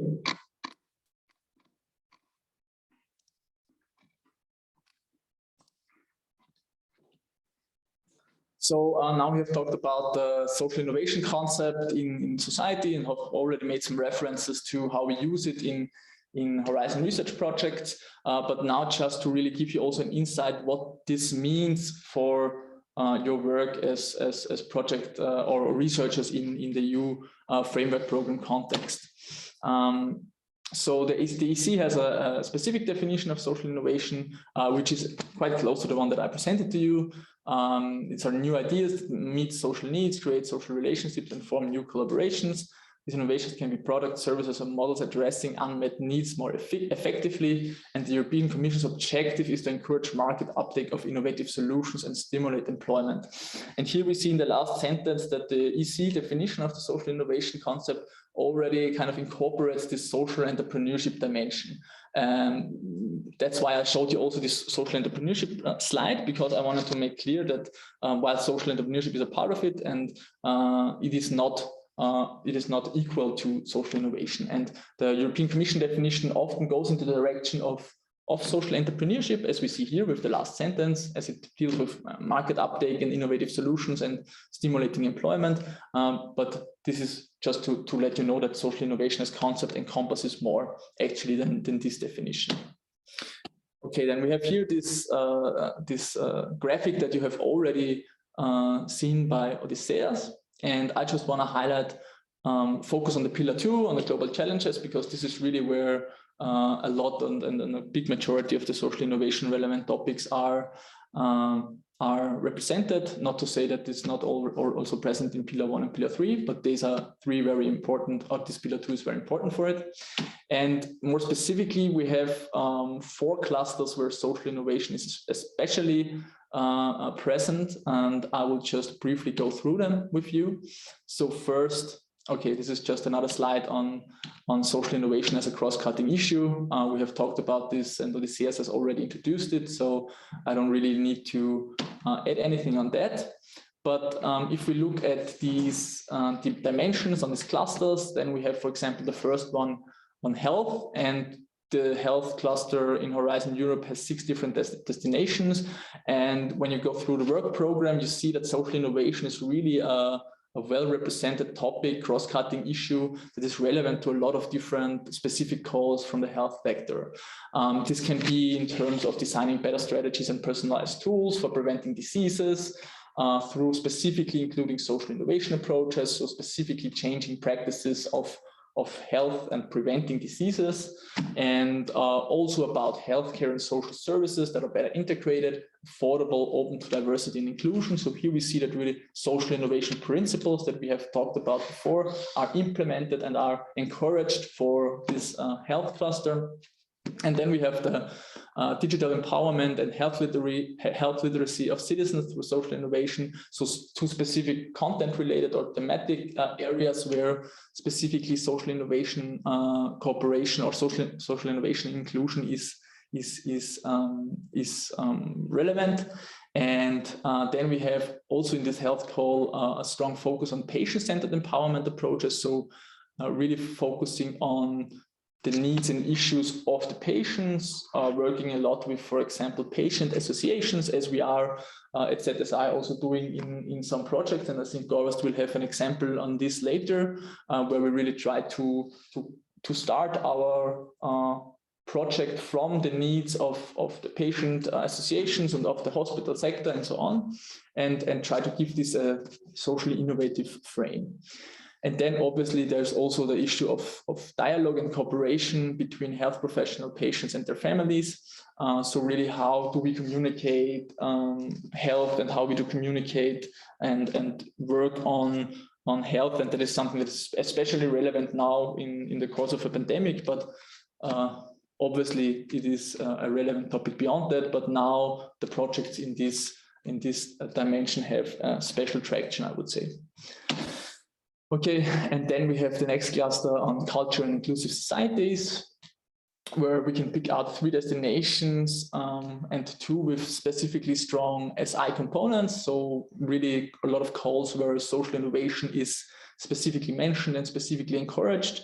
So first, on the innovative research on democracy and governance, we have a lot of focus on civic participation, co-creation, and new ways of organizing European democracies on the ground, and also governance transitions on different levels, as well as social media and online networks. And these calls are also open to Turkey, obviously, so it's not only for the European democracies, as it's written here. And then one big topic where social innovation plays a big role in the European framework programs is social and economic transformations, where we have the specific focus and the specific support of social innovation for changing the world of work and digitalization, migration and inclusion, and aging societies. And I can say that, for example, ZSI has worked in all 3 of these dimensions, really with socially innovative concepts and approaches, trying also with social scientific methods, trying to kind of spark socially innovative processes spark and research processes of social innovation in these different dimensions. Then Another cluster with a lot of SI implications is the one on energy and climate change. And we have here the role of social innovation spread all over, be it from climate neutrality, new concepts for energy use, energy consumption, generally cross-sector solutions for climate transition, efficient and sustainable energy use and energy supply. And also a big topic is transport and how we can, for example, so sharing concepts, the sharing economy plays a big role here, really changing the practices of how we organize our mobility. So social innovation is obviously very relevant there. And this is connected to smart mobility. I'm sorry. And then the last one is food and bioeconomy, where we have 6 destinations, all with some implication for social innovation. Sorry for the typo here. So biodiversity and ecosystem services, it's a lot about how we organize our biodiversity, how we can support it, how we can revive it, so to say, also in a lot of contexts, and that involves a lot of collaborations, co-designing, really inclusive stakeholder engagement processes where the practices of how we treat our ecosystem, our natural ecosystem change, and that really also focuses on bringing the people into the decision-making process on how we deal with biodiversity and ecosystem. And then obviously a big sector is the food system. So a transition to a fair, healthy and environmental food system is definitely at the forefront. And also very relevant to the circular economy and the bioeconomy sectors that are related to the circular economy. So, and the same is true for clean environment and land, ocean, water, and climate change. And one extra specific topic that I want to highlight is on innovative government and environmental observations combined with digital solutions. So that is something where social innovation has a very big role, especially if the digital technologies are concerned, because they change so significantly how we interact and how we organize our daily life and our daily practices. And therefore is something where social innovation can play a big role. So in all of these clusters and all of these specific definitions of the clusters that you have seen now, social innovation plays a crucial role, and social innovation research and practice agendas can be implemented in the course of Horizon proposals and Horizon projects. And how we did this in an example of a Horizon project, I want to share with you now, because ZSI, as I have said, has been working with this concept in European Framework Program for 30 years now, and we have a lot of experience in that regard and in that aspect. So I just picked out one specific project, because you can also see on our homepage a lot of very rich and very interesting, I would say, a repository of different projects. But this is one actually that both of us were involved in, and was a Horizon 2020 call which was launched in 2017 and which was on business models for modern rural economies. So maybe if you see this title or headline, you wouldn't think at the first glance of social innovation, but we, in writing this proposal and developing the concept for the project, really thought that social innovation can be a very important concept to introduce in this context of rural economies, and this context of digitalization of rural economies, and in the context of creating new incentives for development in rural economies. And this is actually a project where we have 15 pilot regions across the European Union, and actually also one in Turkey. And Gorazd will talk a little bit more about this later on. And it was the specific challenge to improve the value chain organization in economic, environmental, and social benefits. So this was also already a clear indication that socially innovative approaches could be very useful when developing a project. So this is the call text that you see here, the official call text by the European Commission, calling for project proposals in this specific topic. And the scope was to develop new business models in rural areas, and to gain improved cooperation between in the value chain and between the value chain, between traditional and developing sectors, and again, following a multi-actor approach, which was another pointer towards a social innovation approach, or towards that a social innovation approach could be very useful in this context. So yeah, and the expected impact, obviously, so Horizon calls, as you know, always also point out the expected impacts that you have to achieve with your project, or that you should contribute to with your project, were really on making rural economies and societies more resilient, and improving tools and knowledge about entrepreneurship in rural area, also rural economic diversification, added value, and job creation. So how did we answer this call? We came up with the project which is called Life Rural, Rural Living Lab, the concept of living labs in rural areas. So we introduced a new concept for rural areas of how to organize regional development, of how to organize creation of enterprises, of how to organize creation of ideas and projects and processes and services. And we really took actually different contexts, different concepts, not only social innovation, but also, for example, the living lab concept, which is another concept of how to organize, for example, prototyping of products and processes, and also the concept of circular economy. And we put them all together and we said, okay, social innovation, circular economy, living lab, if we mix these concepts together, if we first have a look at what is already there in the regions, if we do research, if we see, okay, where the regions are good at, where they are strong at, where can they improve on, then we can elaborate a concept that is really targeted for their needs and that can spark social innovations in the long run in these regions.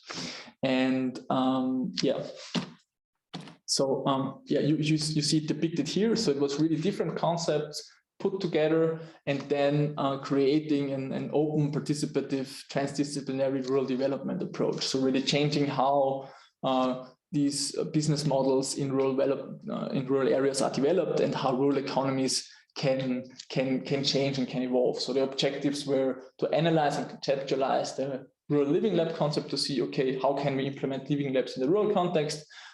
Develop also through extensive research a benchmark classification system for rural businesses in these 15 rural European regions, but going beyond Europe, and also having something that can be considered as a new business model concept with the regional circular living lab business model concept, RAIN, which includes the principles of social innovation and which tries to organize processes in these pilot regions from a social innovation perspective. Yeah, so this was then one of the results.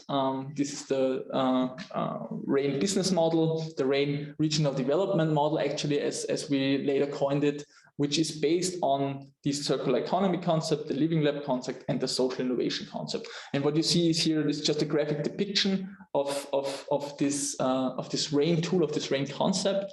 And we implemented rural development processes and business creation processes in these 15 pilot regions based on this RAIN model. And this RAIN model helped us through its focus on economic, ecological, and social sustainability to spark socially innovative processes in the regions that were participating as pilots. So here you can see how we, in a call that did not explicitly mention social innovation, still were of the opinion that social innovation could grant and provide a really useful and powerful tool to include, and a concept to include, and a perspective also to include and to approach regional development. And we really made a strong case in our proposal to include this, and it got, I think, the highest score, and therefore was implemented over the last 3 years and sparked different processes and projects in the 15 pilot regions that had social innovation principles also at their core, working alongside this RAIN model. Exactly. There are also a lot of other social innovation examples from diverse EU projects, and I've just picked out a few, and they all come from the mapping of the SI Drive project, which I have already mentioned before, where ZSI was involved in, and that was a flagship project on social innovation. And there are many more for Turkey. I just picked out 3. Maybe you know of them, maybe you've heard of them, maybe not. For example, the 10,000 Green Homes, which is a project that provides clean and inexpensive energy to residents of the town of Nilüfer in Bursa province of Turkey, and that establishes also energy cooperatives. So really something that is focused on this energy idea and aiming to provide clean and inexpensive energy. So really a social issue tackled of inequality and also of economic development here, and that was researched and included in the SI Drive project. And we have 2 more: the National Center for Seed Exchange, which is actually something that is a community organization, started as a community organization, and believes that local and organic seeds need to be revived rather than hybrid seeds or seeds with genetically modified organisms. And this National Center for Seed Exchange is then also a very interesting case because it's included or taking part in international network on seed exchange, and really is something that tries to promote change on a quite global, global scale. And yeah, it's a very, very interesting case. And then last but not least, the Foundation for the Support of Women's Work, which is an NGO-driven, non-profit organization that focuses on different trainings, activities, and opportunity creation methods for strengthening the leadership of women in regional development. And that is active, I think, in various Turkish regions. If you want to find out more about these projects and other projects as an inspiration, you can go to the SI Drive homepage. The link is here, and you will have the link to the presentation later on. Okay, then I have just some other examples of how we implemented social innovation in different EU projects. I think we have run out a bit of time, and I think also that at least for the Cherish project, Goras later on will give you some insights. So I will just leave it like this here, and you can check out the web pages and see, okay, how social innovation was implemented in this project. For example, the Careables project is a very interesting case where, for example, health devices were created together with a maker community, and were really useful, and products and services were co-created in the frame of the project, and that also followed this social innovation methodology. Okay, then that's it for the first part of the presentation. I don't know if that. Thank you, Wolfgang, for this presentation. It was especially the project that and the examples that you have presented really interesting. We have a question. That one is in English, so I can read it to you. There is a question regarding tools for social innovation. So, are there any tools that participants could use? Do you recommend any? Do you use any? Yeah, there are a lot of tools, and there are a lot of different methods how to spark and facilitate social innovation. Actually, I think I skipped now the last slide, because on the last slide I have just a collection of links that points you to some sources where I think you can see it now, where you can check out different tools, different methods, different approaches that we use in our projects to facilitate social innovation, to also promote and increase the understanding of social innovation. And so I think if you go, for example, to the first example, the Sarusi, the Skyrocket platform, which is really a training course on social innovation, and which really gives you good insights into different co-creation methods that can be used for sparking social innovation processes. So if you're interested in that, definitely check out these links, and there are many others also out there. Yeah, so that would be my answer to that. I hope that helps. Thank you, Wolfgang. There are three more questions.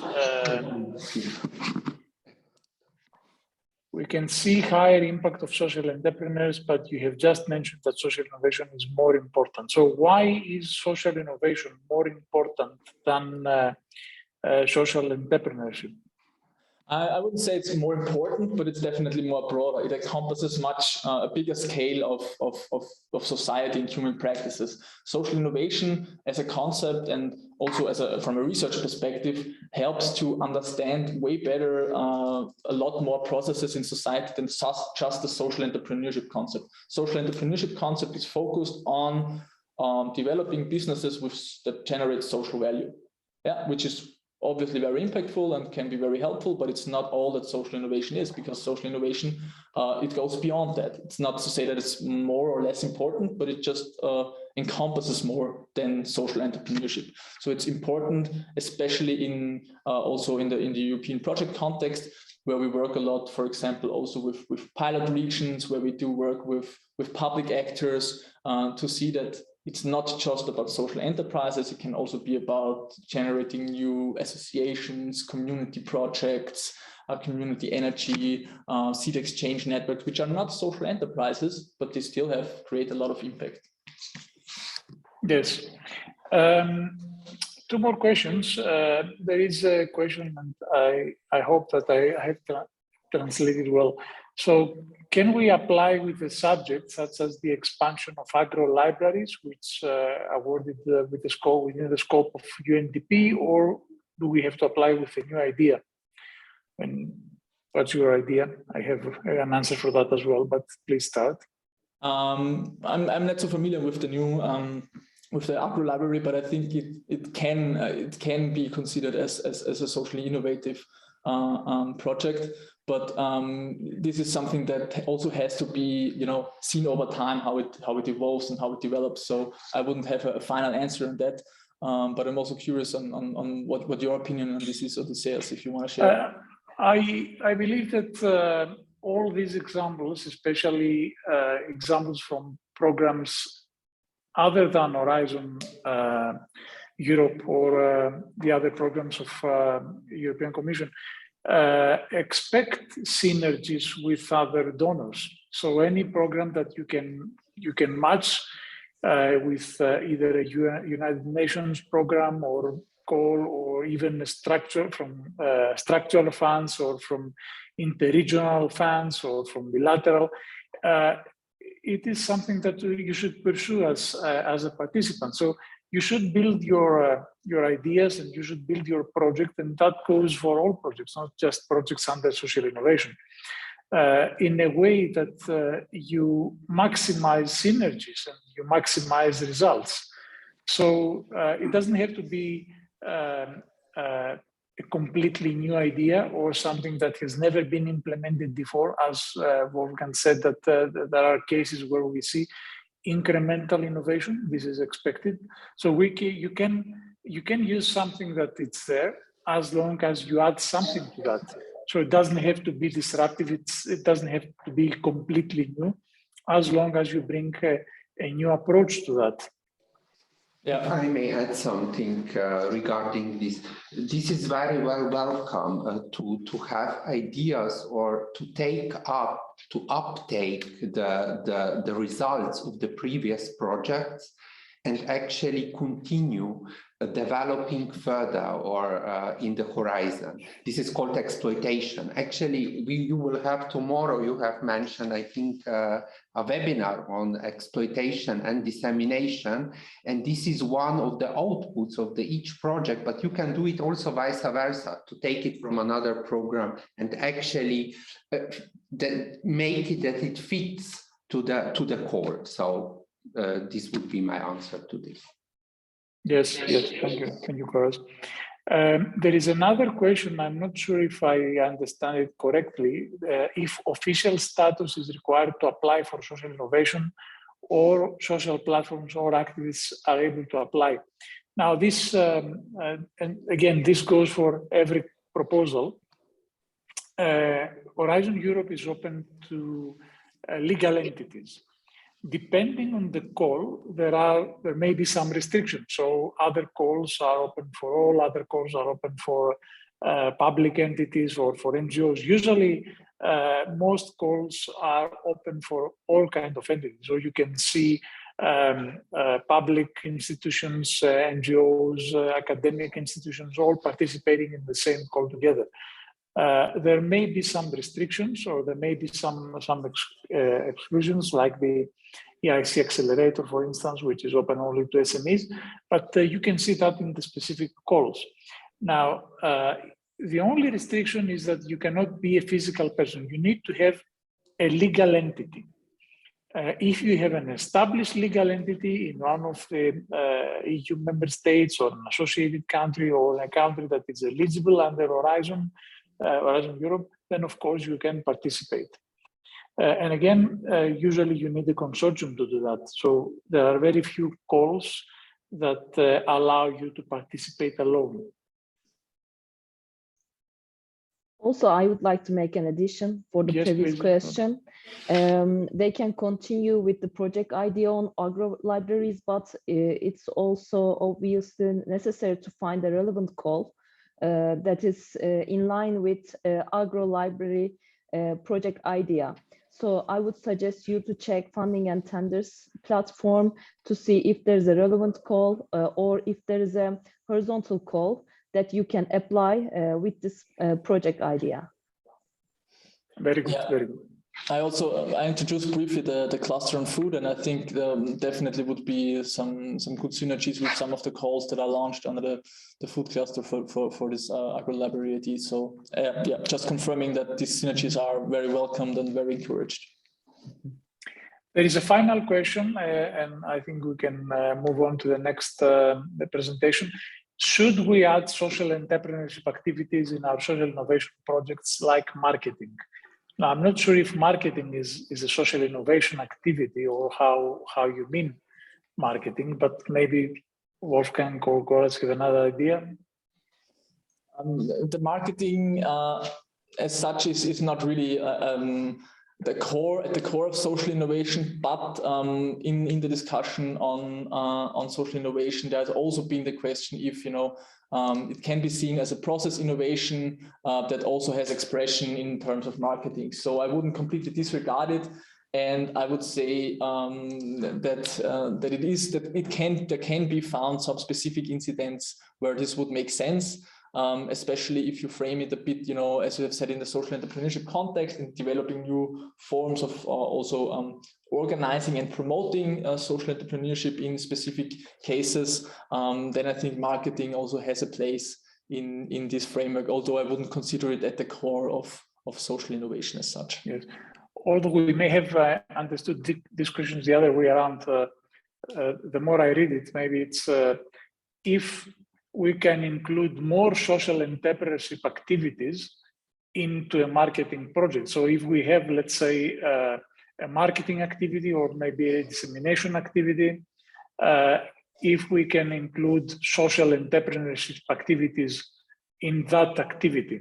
Yeah, I think that is definitely the case. Yeah, because that's something where social innovation and social entrepreneurship have a lot of strength in their conceptualization, that it is applicable to a wide range of activities and calls also in Horizon Europe. So it can be in the more innovation-oriented, technological and business-oriented calls. There can be a place for social entrepreneurship and social innovation. And it's actually something, as it is a cross-cutting issue, that is encouraged to also have these social innovation dimensions in these projects that maybe at first glance would not look like a place for social innovation or social entrepreneurship.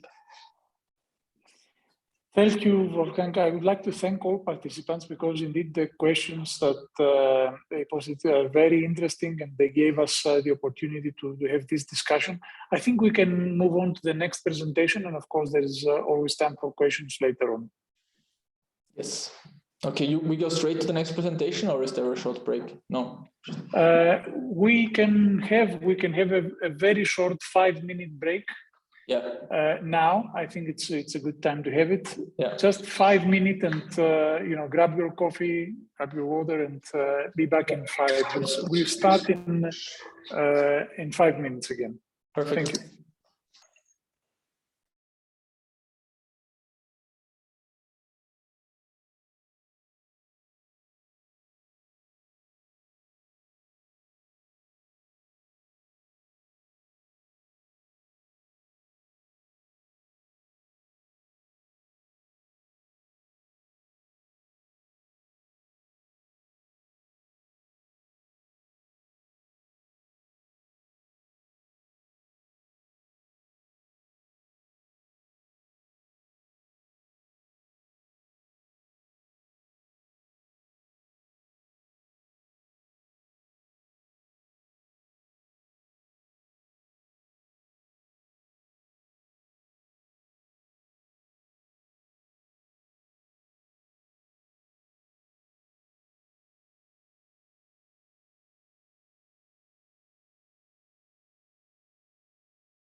Well, 5 minutes is a short time, but I'm afraid that we have to start again.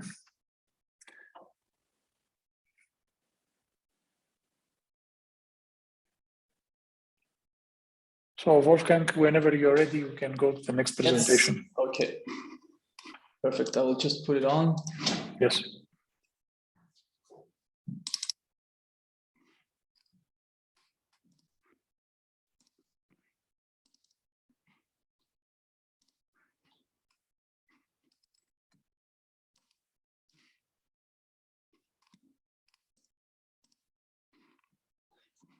Okay, you can see it.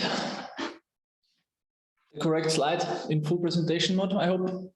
Yes, it's fine. Okay, perfect. So after we have talked about the concept of social innovation in the first session, I would like to talk a bit about the concept of impact, and especially, more specifically, social impact as a means and as a concept and understanding of how we trace and present and introduce the results of social innovation in our project context. And to do so, I would once again kick off with some questions, just as we did before. So if you can go to the Slido again and just answer the questions in a similar fashion that you did with the last slide. So what does impact mean to you? What do you understand under the term of impact? What does social impact mean to you? And in advancement of impact as such? And also, yeah, what do you expect from this webinar? What do you want to learn in this context? So I would just stop sharing it again, and please ask Kemal again then to put on the Slido shares.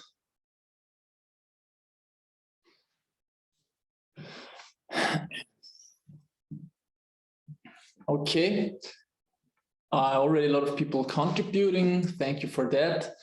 The expectations, yeah, obviously are similar to what we have with social innovation. Yeah.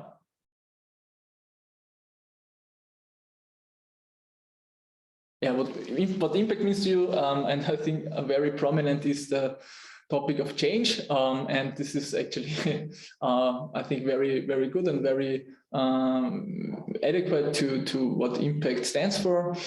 I also see here indicators and measurement, which is always a big topic that is not so easy, I would say. And there is quite a lot of debate also between quantitative and qualitative indicators to measuring impact, especially in the social impact dimension.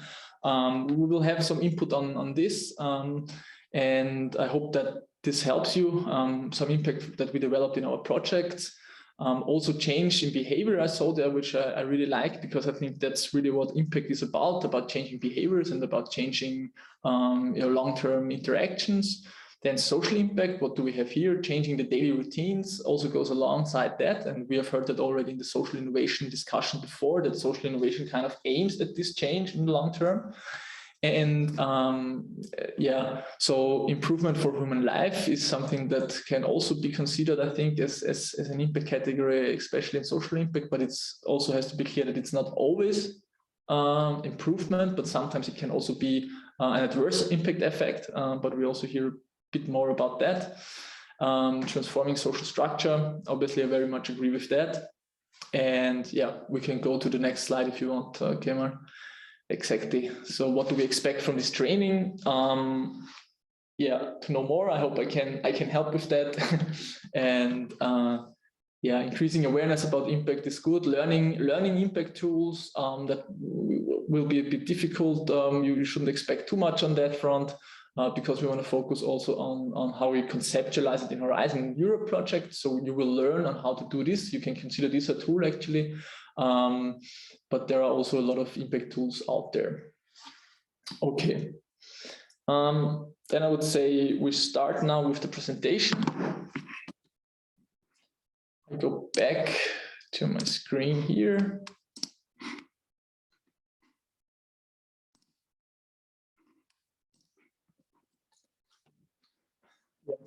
Just briefly introducing the content. So first we will talk generally a bit about impact assessment, the concept, when it is used, how it's used, what's the scope of it, and what is the difference between impact as such and social impact assessment, very much aligned with what we did before for the innovation concept. Then we will have a look, and we will spend a bit more time on that than we did in the presentation before, on how impact pathways are, or how the generation of impact is represented in Horizon. So what does the Horizon program expect from us in terms of impact? How are we supposed to design and present the impact that we want to achieve with our projects in the Horizon program?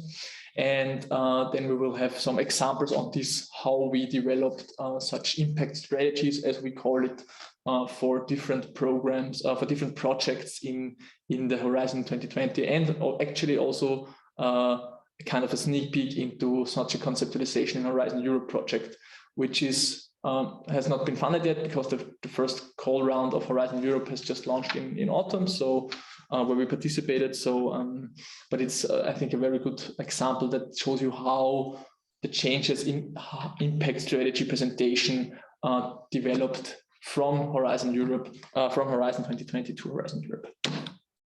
Okay, again, the sources that I've been using are mostly publicly available by the European Commission, scientific literature, and the project documentation from our EU projects that we work in.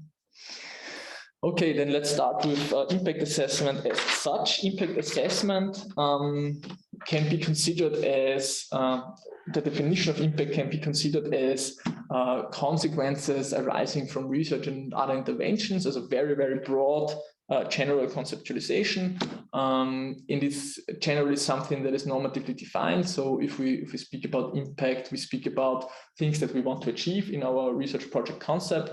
Obviously, there are also other sides of it. There are unintended impacts, there are unintended impacts, there are unexpected impacts. But in general, if we set out on a research project, especially in the Horizon Europe framework, we want to be normative about impact we want to achieve, because we want to also have a justification for the research we are doing, and we want to relate to the societal challenges and the societal missions that we have been speaking about today already. So we have to show in our projects that we, as researchers in the projects, contribute to some extent to these horizon missions and to these horizon societal challenges. And then the definition is demonstrable or perceptible benefits is a bit tricky, because actually in the frame of research projects, often these impacts are not visible. As if we take a common Horizon 2020 project, it probably lasts for 3 years. So often the impacts of these projects only are visible or traceable after this project period. We're speaking about the long-term benefits of impact of projects here. So this is a very tricky thing that on the one side, it is demanded that we have demonstrable and perceptible benefits for society through our project, but on the other hand, very often then actually we speak about outputs or outcomes and not about impacts, not about the greater change, not about the structural transformations, not about the behavior changes, which often only get visible after, long after the project was implemented, or just some time after the project was implemented. And you see also that here its impact can be on different levels. It can be in individual interventions, can have impact on an individual, on how an individual acts and how an individual behaves, but it can also have impact, or can also be looked at from the perspective of groups, bigger societal groups, for example, minorities, how did their behavior change in an intervention, but also on a way larger scale of society. So impact on society is really like the macro perspective on impact. How does societal organization change, and how do practices of societies change? And in the context of digitalization and technological innovation in the 21st century, we also have to consider non-human actors in impact. So how do interventions, especially in terms of digitalization, relate to the interaction between humans and machines, so to say? So that is also something that is meant and relevant in the impact discourse. And we always have to be aware that impacts that we want to create are linked to research we are doing, but that it's often not so easy to trace that, and not so easy to also argue that specific interventions or specific research knowledge stocks created specific impacts. Exactly, and that all leads to the more or less the conclusion that measuring research impact and engagement is a much debated topic, where a lot of different concepts and a lot of different conceptualizations are floating around, and it's not always so clear which can be attributed to what. And so if we see this kind of the definition of impact of research, then we can also go further and speak about impact models. So what is the theory of change behind creating impacts? How can we create impacts, and how does this look like? And a very common depiction of such an impact model is the impact pyramid, which actually develops from inputs to impacts, and is often referred to as the IOOI model in the theory of change, especially, except that here also the activities are mentioned. So what does this model mean? It means that in order to create impact, we have to start at the very bottom, at the very basic interventions, namely the inputs. So what do we use to do the work? What resources can we access? What materials can we provide? What materials can we use to develop and implement our project?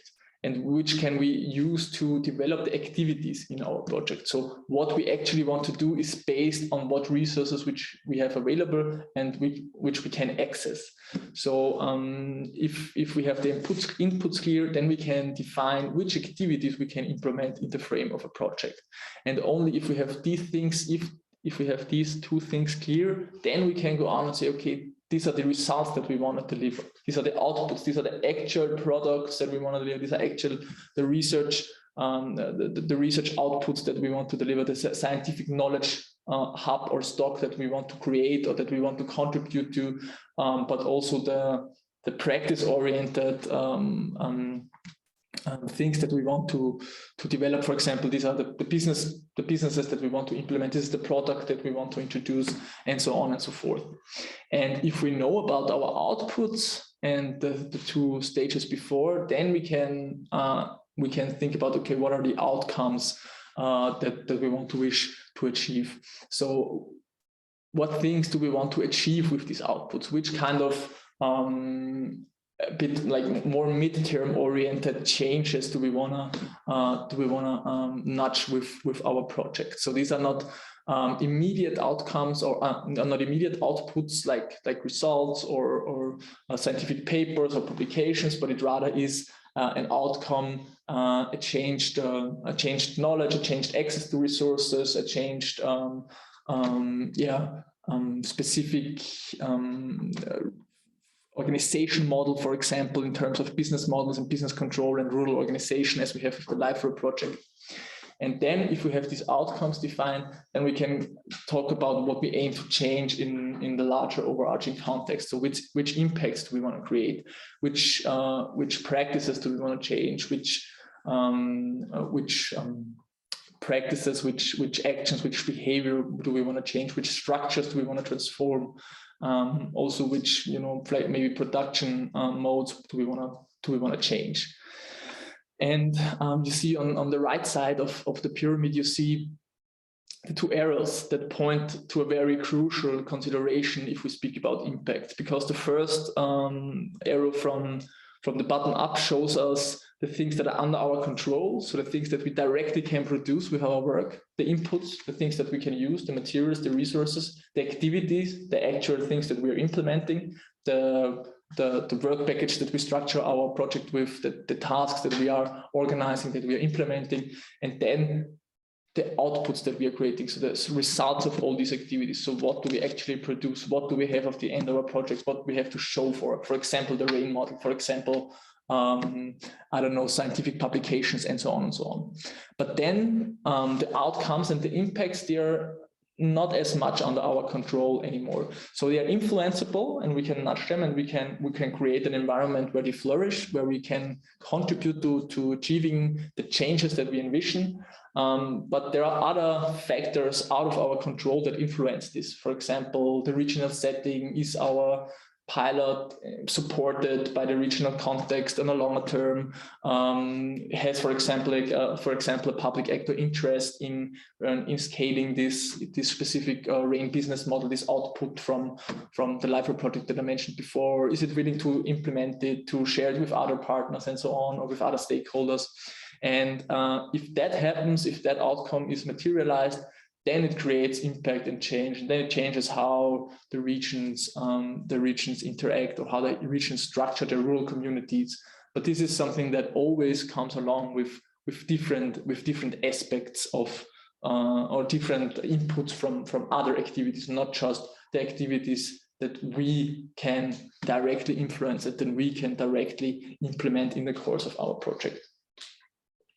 So this is the impact model. Obviously, when we conceive and when we think about impact, we can conceive it from the bottom up, but we can also conceive, okay, from top to bottom, and just first start thinking about, okay, what are the impacts that we want to achieve, and then how can we get to it, and what do we need?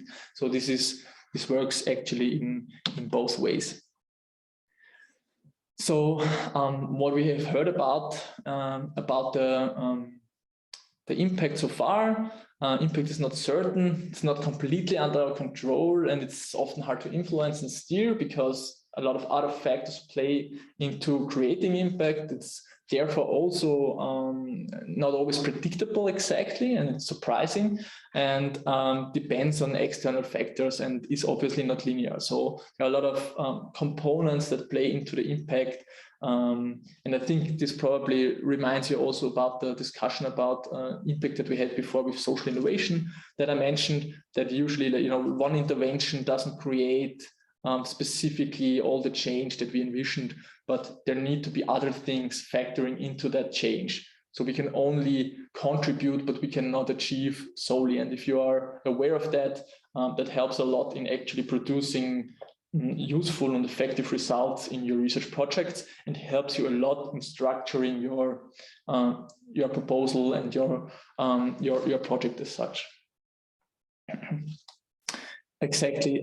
Then the notion of impact, and we've mentioned it before. There is a normative dimension to impact that we can conceptualize, but as it is not always certain and not always completely predictable and under influence, these impacts can be positive or negative, depending on where you stand and where you assess it from, and they can be expected, they can be unexpected, they can even be unwanted. So this is always something that has to be in consideration, and also relates back to the social innovation topic. There are trade-offs, and there are also things to be taken into consideration when talking about this impact that might be positive for certain individuals or certain groups, and maybe not so positive or even negative for other groups. So that is when conceptualizing impact and thinking about it, we have to be aware of these risks and of these potential also barriers to creating impact, because obviously where there is potential negative impact, there is also resistance to implementing certain activities. Yeah? So this is something that is crucial to take into consideration when conceptualizing a project and when writing a project, because this gives you all the argumentation and the foundation for showing also the reviewers that you have taken this into account, and then that you're developing your proposal or your project under the scope or under the understanding that these negative or unwanted impacts can be created. And then one crucial thing, obviously, and I have mentioned it before, is that impact takes time to appear. Sometimes it might be quite fast, but usually creating impact and creating this long-lasting change can take time, and that is often a problem in measuring it and assessing it, especially in the frame of research projects that last like 3 years or so. because we often don't have the means afterwards to track, okay, what in the end, what really was the impact of the project. We can see the results, we can see the outputs. Have we done the outputs in a sufficient and satisfactory way? We can often see already outcomes. We can see how this has changed in a specific context, how this contributed to achieving things in a midterm perspective. But we can very often not see if this impact that we wanted or conceptualized or that we wanted to have is really achieved. And if we see impact, then it's often hard to pinpoint or to trace to one specific intervention. As I have been saying, for creating impact, it's often a lot of things that come together and different activities that play into each other. Exactly, the impact does also not show itself automatically, so it needs to be tracked and measured and recorded. And this is where really also social scientific methods come into play, where you can have quantitative and qualitative approaches to capturing impact, where you really have to see how best you can trace specific impacts and also try to associate it to interventions. Sometimes this is possible, most of the time sometimes it's not possible. And the quantification of impacts is something that is very much demanded, also in Horizon Europe projects. So it is often demanded that you give clear numeric indications on which impacts you want to create, especially in terms of ecological benefits or economic benefits, but also in terms of social benefits. But it is not always so easy to depict impact and change in numbers, because the structural transformations, especially in the social in the social realm, are not always representable through simple numbers, because it's often, especially in the social aspect of impact assessment, we talk about behaviors and different forms of interactions that are long lasting and that have changed. And so there are some difficulties associated to quantifying impact. It's maybe better possible for ecological and economic dimensions and a few other dimensions, but it's not always possible in the social realm. Exactly. And then we have some different types of impacts. Impacts can be created in various contexts and in various dimensions. I have mentioned already social, economic, environmental, but there are also others. For example, internationalization impacts, quality of life, health, cultural, public policy and services. And these are all different dimensions where impact has different notions, different meanings also, because they are different sectors and aspects of society. So capturing impact in the economic sector might be a bit different than capturing impact in the health sector. There may be different premises, there may be different normative associations in terms of impact, but also there can be overlapping. So obviously economic impact in the health sector is very much relevant, and this is true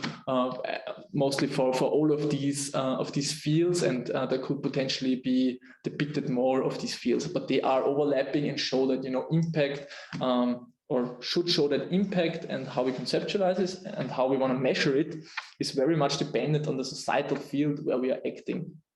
Because we cannot just simply take the same, for example, impact indicators for economic development as we take for social development. And this is something that might seem obvious, but still is a common misconception, I think, in a lot of contexts, especially in the EU project context also.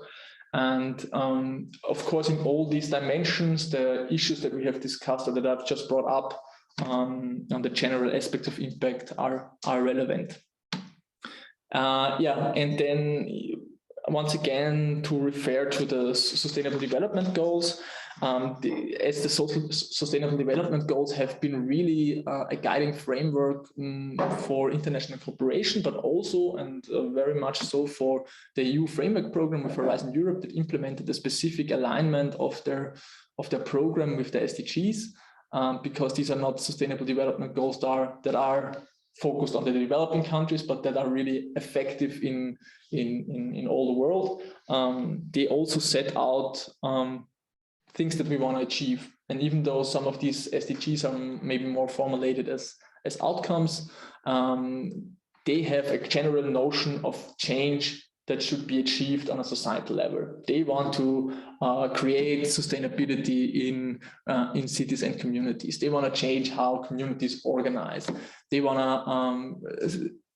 to end poverty, which means changing and severely influencing the way economies are organized. So they are really an important framework also in terms of impact. And this can be very useful, for example, also in terms of projects that we conceptualize, if we can relate the impacts that we want to achieve to this overall policy framework of the SDGs, or also of other EU strategies that define some impact areas. But this is just something that should be taken into account, that when talking about impact, we always need to kind of associate the impacts we want to create with the general framework of our society, the general framework we are working in. Yeah. Then we can move a bit to the scope of impact assessments. I have already said a few of these things actually. So with impacts, we can talk about different time horizons from mid to long term, depending on the intervention you conceptualize. Impacts might take a few years to manifest, or they might take only a few months to manifest. And that is always dependent on the context you're working in, on the specific field you're working in, and also the specific intervention that you design. The scales, we can look at impact, obviously, and these time horizons, for example, might differ also on the scale. Yeah, so individuals or society impact might be conceptualized differently and has a different time horizon. Yeah, and I've mentioned this also, local to international. Impact is visible on different levels and manifests itself differently on different levels of society.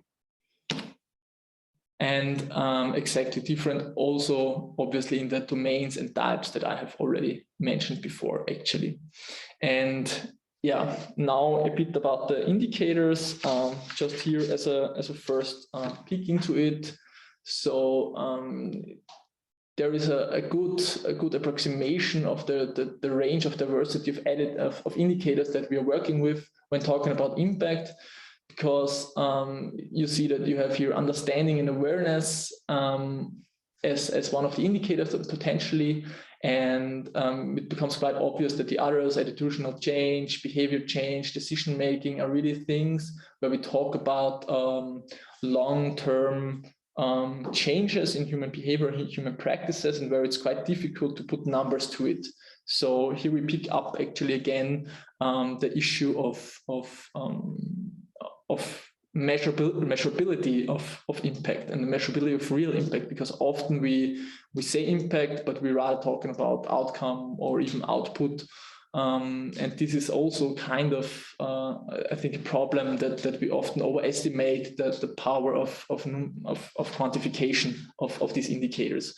Obviously, these numbers and quantifications are important, but they cannot be the only thing telling us if we have achieved impact. So there is a good qualitative approach to the impact, I think, is very necessary and is also appreciated in, for example, the Horizon Europe context.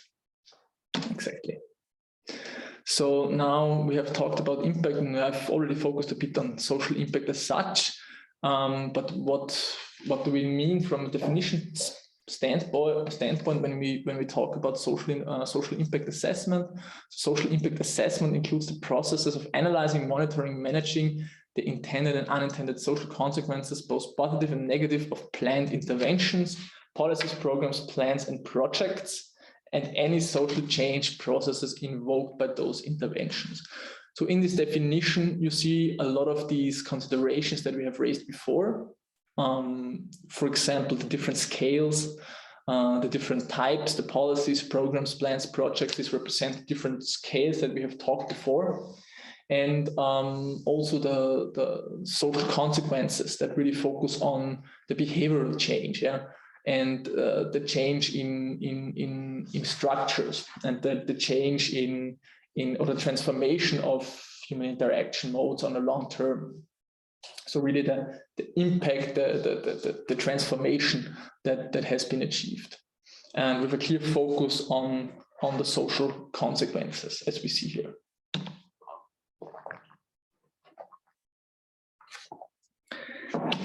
Exactly.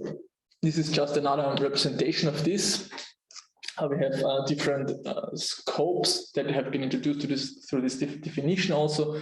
So we can look at impact on, for example, policy level. So how does our project impact or contribute to achieving impact from a larger perspective, from an SDG perspective, from a development cooperation perspective, from a Green New Deal perspective?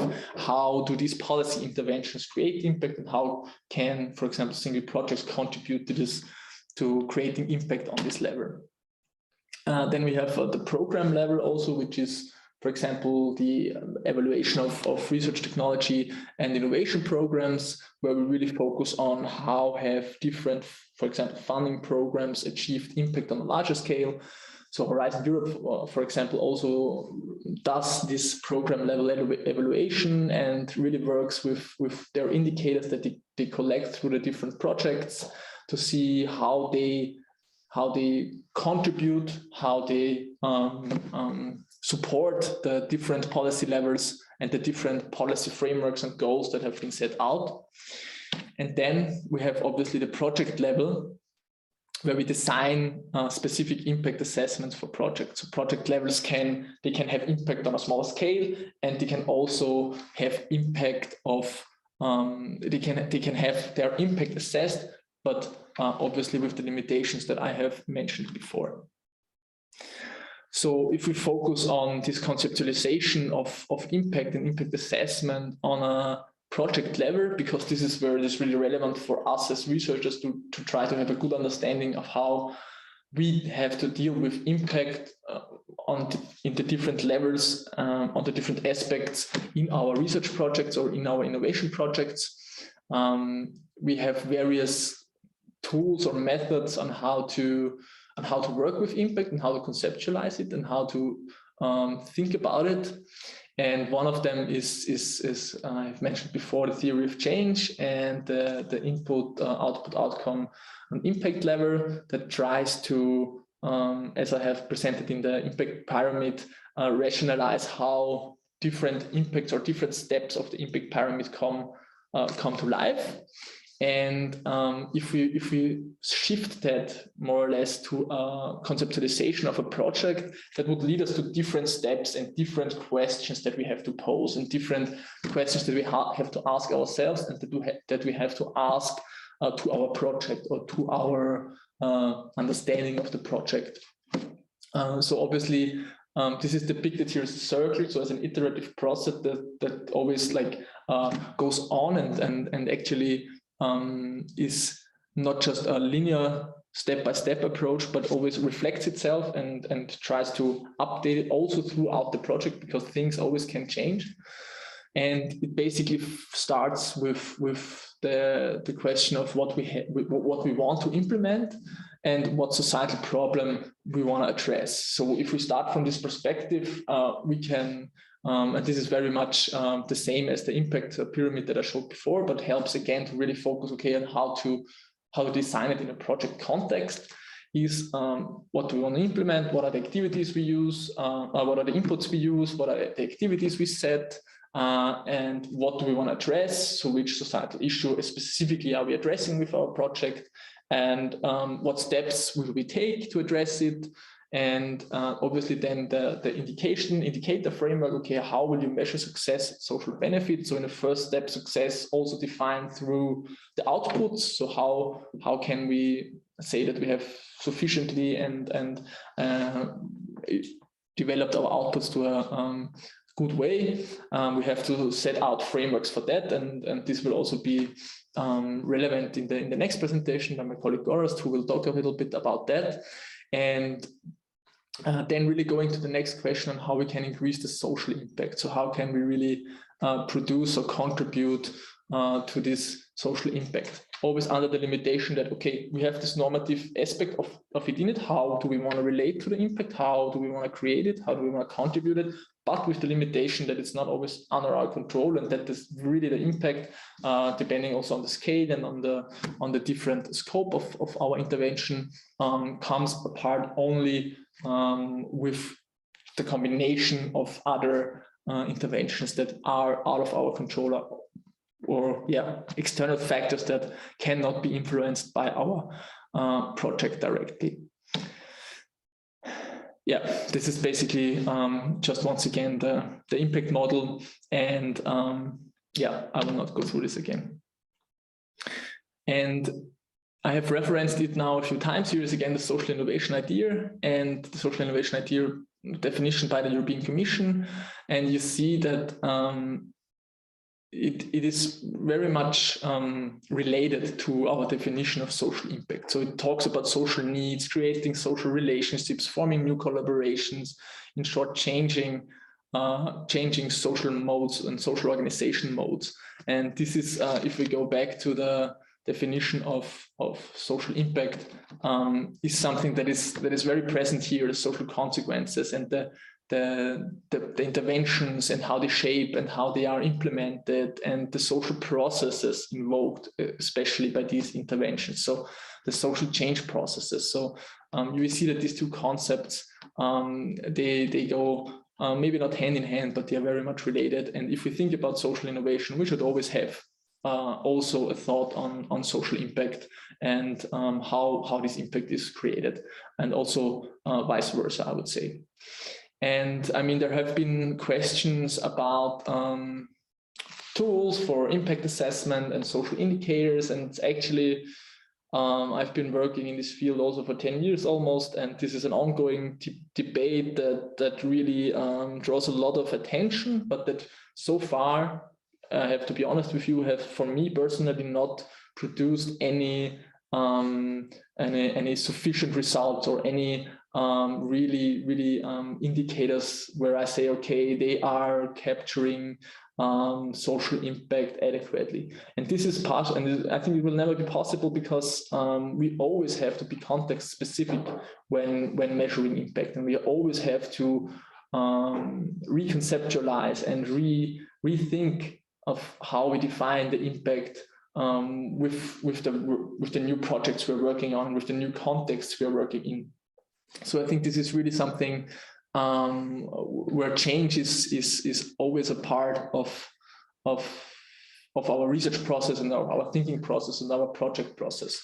However, there are numerous indicator lists or indicator frameworks out there that try to measure social impact or also social innovation.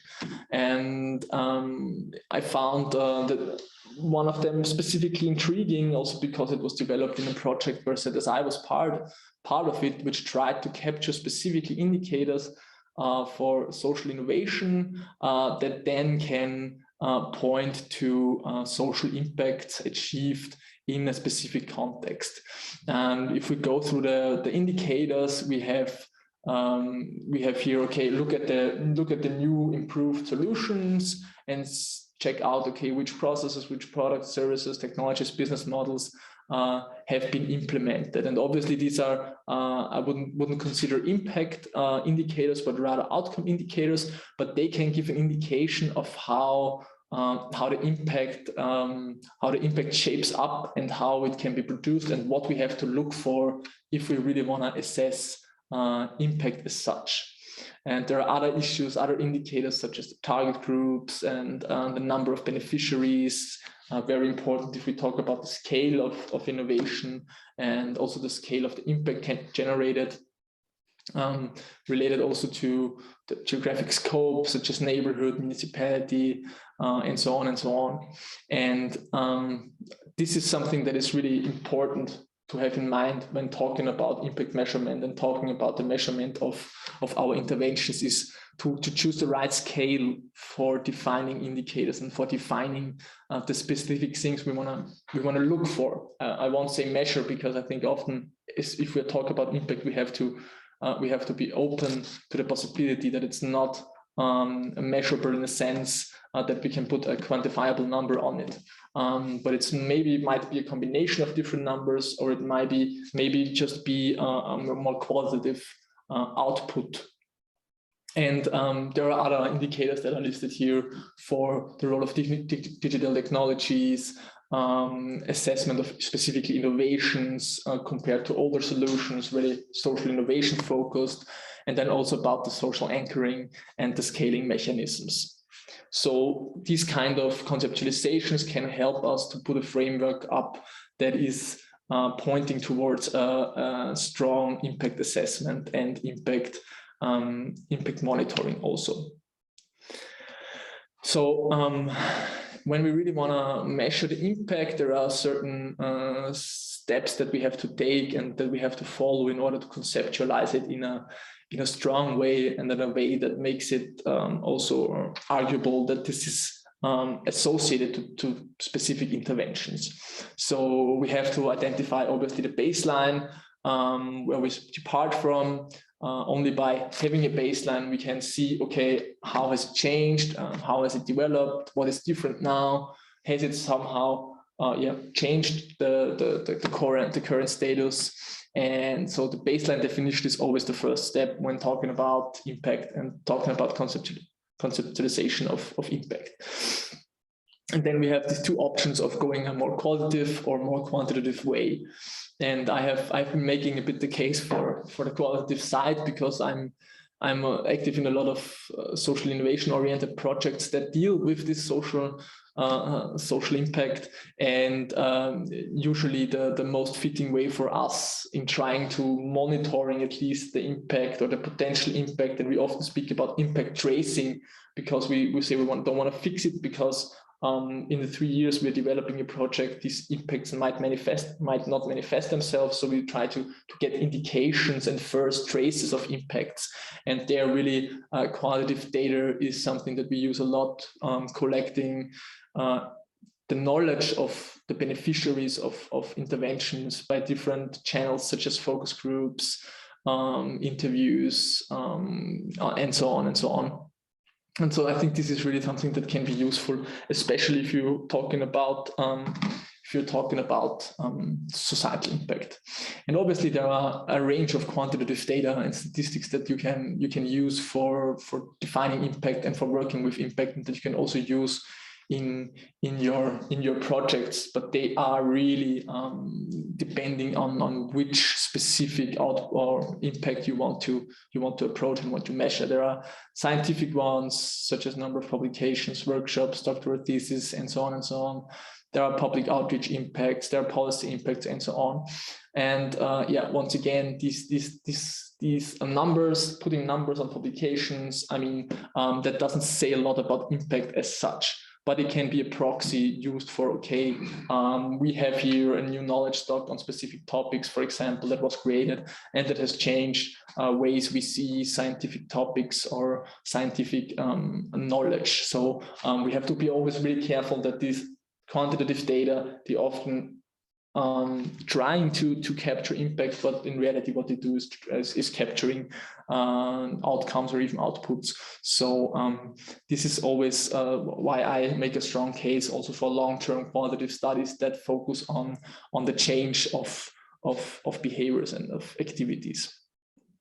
And obviously, it is always in project context always necessary to communicate from the beginning on the data requirements. You always have to be clear about which data do you need to track specific impacts in specific contexts. So you always have to be aware of how and why you are using certain sets of data and how you can use them to focus on these different contexts and types. So I would just bring the presentation, I would go forward, and I would say we do like before the discussion at the end, which worked quite well. I have a few slides left. Odysseus, is there still time or is it already over? Let me check. I think we can have some time.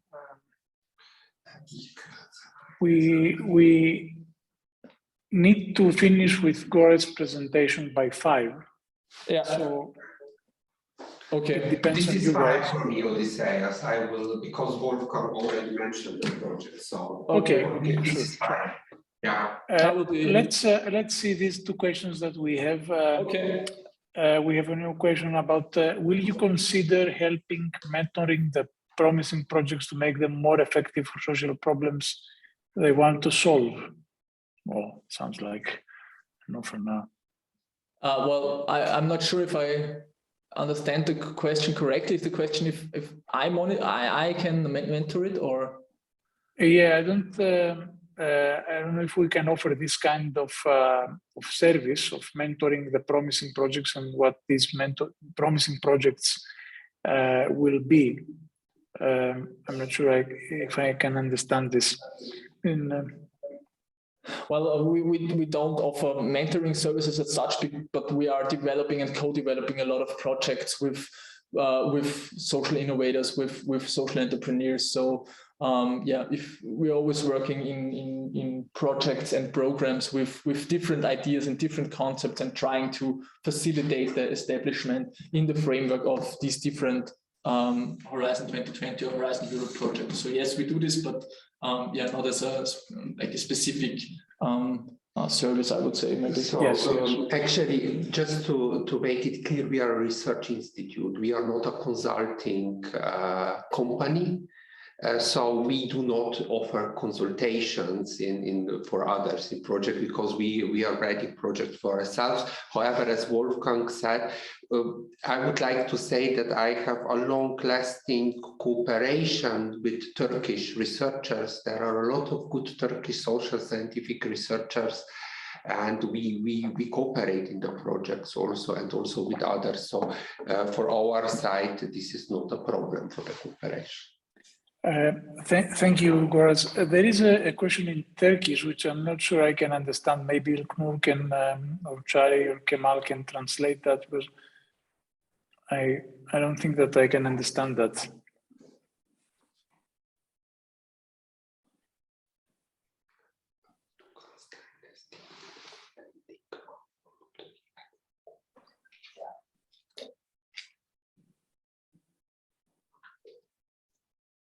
Okay, I don't know if somebody can translate the question. Otherwise, maybe I can Yes, I can translate. The sustainability of the outcomes are important regarding the impact and how we can do that, how we can succeed that. How can we succeed in what? Sorry, I didn't get the first part. First part is saying that the sustainability is important for the outcomes of the proposals, I guess. Actually, it is not very well phrased. And they are asking how they can achieve it. I think the sustainability.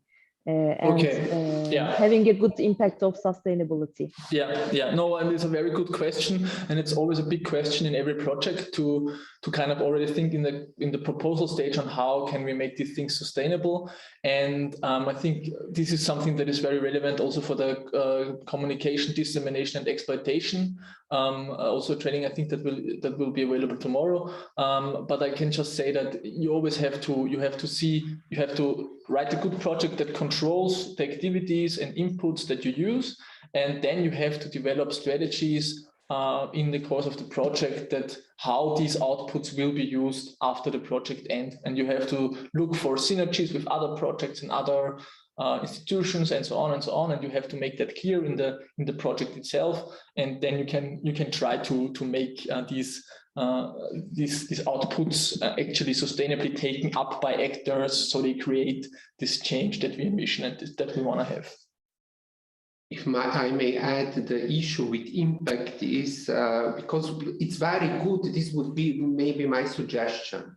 When you are writing a proposal, actually divide or classify what are short-term impacts and what are medium-term impacts and long-term impacts already for the evaluators. Because actually we cannot, what we can in the proposal and in the implementation, what we can control or, you know, contribute to, not control, it was not a right word, but to contribute to that the project activities achieved short-term impacts in different areas, depending on the project. But for the long-term impacts, we need to prepare the stakeholders and different stakeholders as well as activities. And the second thing which is important, if you have a product or service developed, you need to have a good output strategy, so exploitation strategy, who will actually use it. And when we are speaking about the usage, it's not just about scientific papers and so. So who will use, for example, you would have actually a product. Who will use your product? And what kind of impact, for example, if this is in the societal impact will achieve this. So we have, as Wolfgang said, different types of impacts. This you need to actually already plan in the beginning. Thank you. Exactly. Thank you, guys. I think we can move to the final presentation, and then I have some questions for both of you, but we can have them in the end after the presentations. Yeah, I would just finish my presentation real quick. It's just 5 minutes, just to go through it. Please, yes. Yeah, sure. And then I will give the word to Gorazd. So just about all the impact things that we have discussed now, they are very relevant to Horizon Europe projects, and in Horizon Europe specifically, there are different so-called impact pathways defined. So different types of impact that we should have a look at, or that we should take into account when we develop proposals. And it's a scientific stream, so it's societal stream and economic and technological stream. So these are the three main impact areas that are relevant in Horizon Europe, and every project needs to address the relevant impact streams and impact pathways that they want to achieve and that they want to create. And this always depends on the different the calls and the descriptions and the destinations, if you are more in the scientific impact or the economic impact or the societal impact. But depending on where these impacts are located or where this destination is heading to, the projects you have to develop are more focused on, for example, the societal impact, which wants to create a better contribution of R&I to tackle societal challenges. So all about these different dimensions and missions that we have spoken before, and also a better societal acceptance of innovative solutions and public engagement. So this always depends on the different call and aspects you're working in. And just to really briefly reinforce the statement that this impact orientation is very, very important for Horizon Europe project. So impact orientation is kind of the core of the Horizon Europe program. We want to create impact in the different missions, in the different areas, in the different clusters. And this impact orientation is passed on to the specific project. So also the projects should really be aligned with these impact strategies that are there on the bigger scale and on the bigger policy framework for Horizon Europe. And you see that there's also the impact plans beyond the project end, they get more important, and that Gorazd already mentioned. So distinguishing between the short-term, mid-term impacts and also the long-term impacts that go beyond the project as such. This actually is just another reiteration of what we've already talked about. More focused on the project level. So we have to think about impact in terms of implementation, impact tracking and evaluation, and impact design. And it has to be visible in our development of our project proposal in terms of work program, strategic plan, proposal, and actually also associated with key impact pathways and indicators. And then we have here a quick example. So this is how the structure of Horizon Europe actually now research and innovation proposal would look like. We have the three main parts on excellent, impact, and implementation. And obviously, while in excellence, you deal more with the state of the art on a specific topic and the specific proposal you are developing. Impact is really the one where you define your impact strategies and where you show that your project relates to the impacts that are relevant on the work program level and on the strategic orientation level.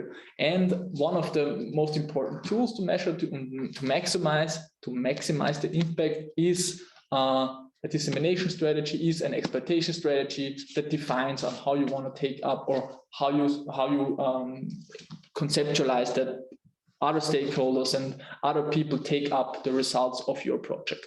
So this is really the core part for working on your impact strategy in a specific proposal. And just to show you real quick, one of the strategies that we developed for the Liferay project, which was successful and funded, so you have already heard about it.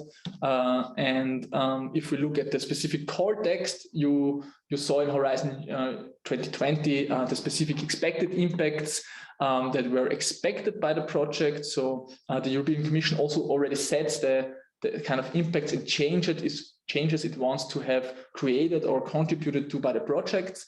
And obviously we as project developer, we have to relate to these different impacts. So we are talking about, we're developing our objectives, our project specific objectives, and these objectives are already linked to the expected impacts, and the set KPIs contribute to the expected impacts the European Commission sets out in the call deadline. So if you conceptualize your project, the project in terms of objectives and methodology and implementation always should refer to the expected impacts and should show by its conceptualization how it contributes to achieving this impact, or how it plans to contribute to achieving this impact. And then you have also specifically focusing, for example, we had the strategy to put on a table and really focus on every expected impact and exactly show how our different outputs, how our different activities and our different inputs should contribute to producing or achieving these impacts in the long run. So even if maybe the achievement of the impact in the long term is out of our control, we can still make a clear and good case on how we use our resources available and our activities and our outputs to achieving this impact. So this is something that is quite important in designing this project and proposals. Exactly. So you see that you have at the left side the specific expected impact, that this action contributes to the modernization and sustainable growth of rural economies. And here on the right side, you have the specific pointers how this project does it. So it points to the specific activities, the work packages, how our work in the project is structured, and it also mentions the relation to the objectives of the project. So which objective of the project is specifically contributing to this impact, and then you have a long list of specific task-related activities that contribute to a specific action. And then this also goes beyond and relates to the bigger framework impacts that I have mentioned before in terms of, for example, sustainable development goals or other bigger scope impacts envisioned and encouraged by the European Commission. So this is a very specific general understanding of how impact through the Liferay project, through this specific project, contributes to sustainable development, and shows how sustainable development can be achieved through the different activities of the project.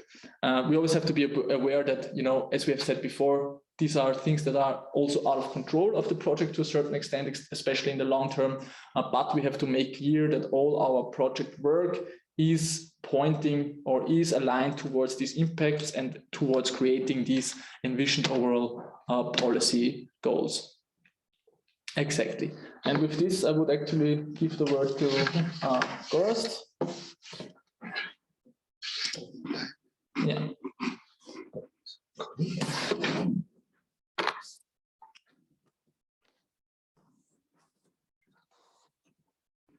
So, okay. Okay.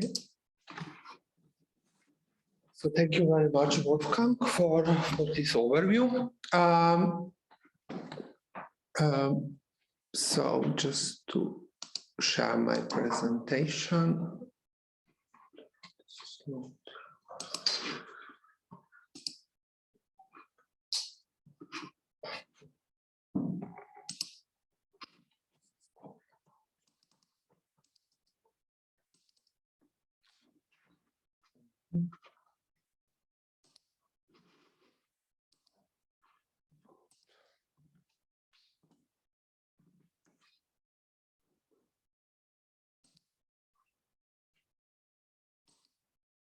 Yes, so thank you very much, Wolfgang, once again. If there are any questions, we will answer after my presentation, I think. What I would like to focus on are so-called participatory approaches in research and innovation, especially in Horizon 2020 project.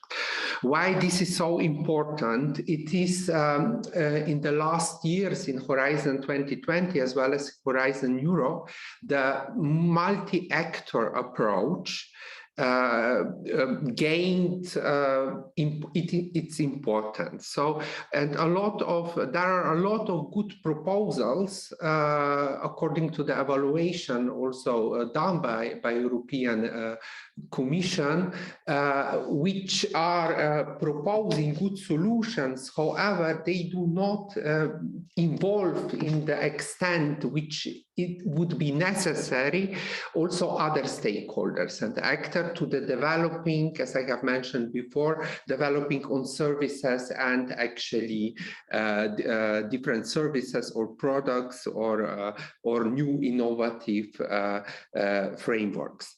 So in my presentation, I will focus on, I already began with multi-actor approach in Horizon Europe, and then I do not want to actually bother you with a lot of theoretical issues, but because they are available on website of our projects, where you can, on these 3 projects, which I will shortly present. So because there were also mentioned, the question was, what are the tools? So tools in each of the projects, which are Sherry, Slifer, and COACT, are published. We have methodological approach usually, which is a deliverable, formal deliverable in frame of report, or already also scientific papers which were peer-reviewed and published. So you can really read about the detailed methodology online. So to start, I have mentioned already that innovation is demand-driven, and therefore the involvement of key stakeholders, as well as, I would say here, society, is very important for the project implementation.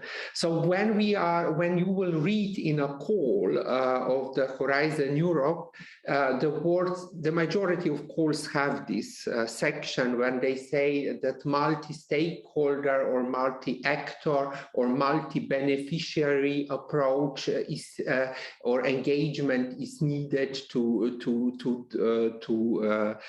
actually come to some objectives, to meet the objectives of the call.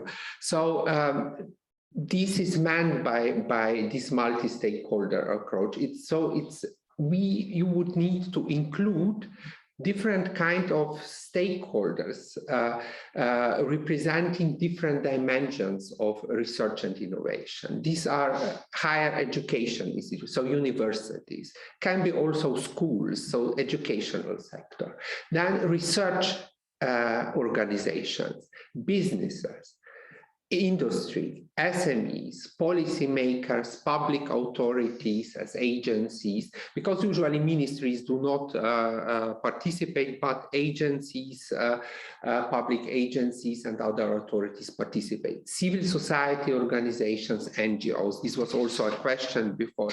So it's a Horizon Europe is multi-beneficiary program which encourage the participation of different kind of stakeholders, actors, and this also is very connected with the issues of impact, especially societal impact, which was presented before by my colleague Wolfgang, as well as with social innovative approaches. So as it was a question before about some tools, so here is some selection. Sorry, it's in German. It should be with C. I will correct this. What we actually use in the project, which kind of tools or methods or approaches. So you will read a lot about the co-creation and co-design. A lot of calls currently in Horizon 2020 have this wording. It's to be co-created, to be co-designed. So it's a special method. Let me explain very shortly because we have a lack of time.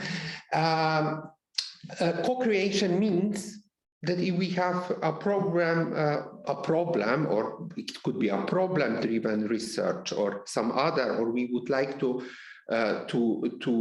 establish new frameworks, maybe new funding frameworks for research and innovation, or develop new products, services, that we actually include different kind of stakeholders, so actors, to be part of the process.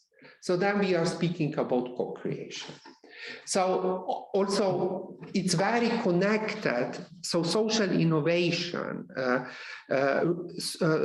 SSH, so social sciences and humanities, are very connected with also with responsible research and innovation, with open innovation, with social impact, with evaluation and impact assessment, with innovative governance models.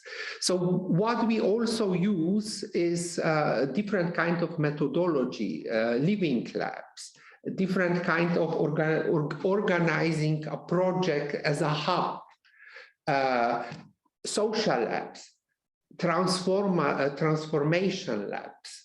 So there are different kinds of methods we are using, and I would like to go directly to the projects we are actually, because I would like to show you some examples what we do, so you have a better idea how a process is done. So first project, which was already mentioned, excuse me, is called Cherries, and the Cherries project, it has a little bit of a strange name, but doesn't have anything to with cherries. It's just an acronym.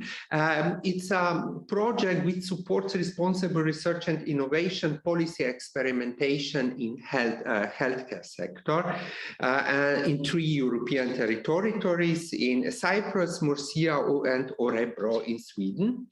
And actually, it's coordinated by ZSI, and actually applying this co-creation approach as well as social innovative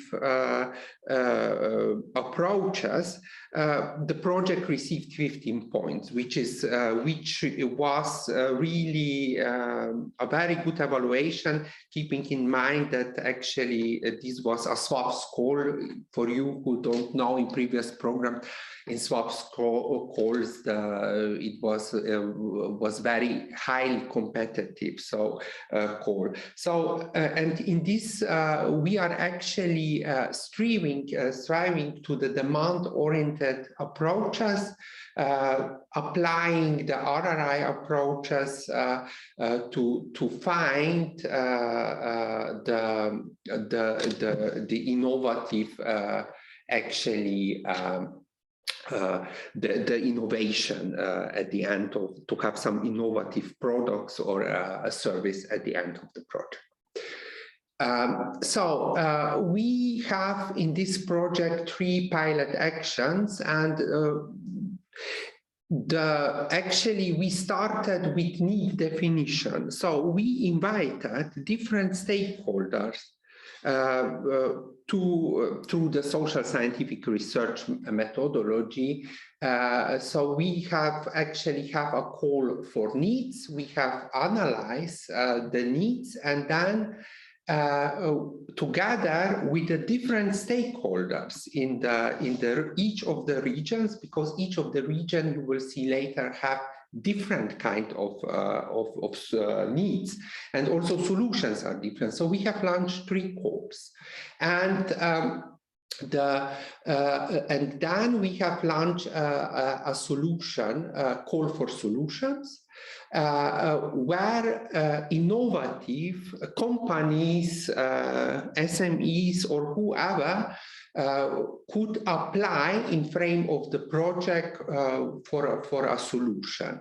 And we have actually used the possibility in Horizon to have this co-creation solution, the selected selected solution was also awarded with 50,000 euros, which was paid by the project. And further co-develop, the co-development was done together with different kind of stakeholders, again, that it meets their needs in each of the regions, piloting regions. So we are currently in the middle of the process in this project. So there are, as I have mentioned, 3 different needs and solutions. So breaking and preventing involuntary loneliness among elderly is the first need, which was from Sweden. Then we have in Cyprus is provision of medical services to Cypriot citizens that live in rural and remote areas to have a better and easy access. And then in Spain, in Murcia, it was actually early detection and progression of the multiple sclerosis. So this is those are health-related needs, but needs broken down to each of the communities, so regions. And this is also something which is really important when thinking about, as Wolfgang mentioned before, planning the whole process.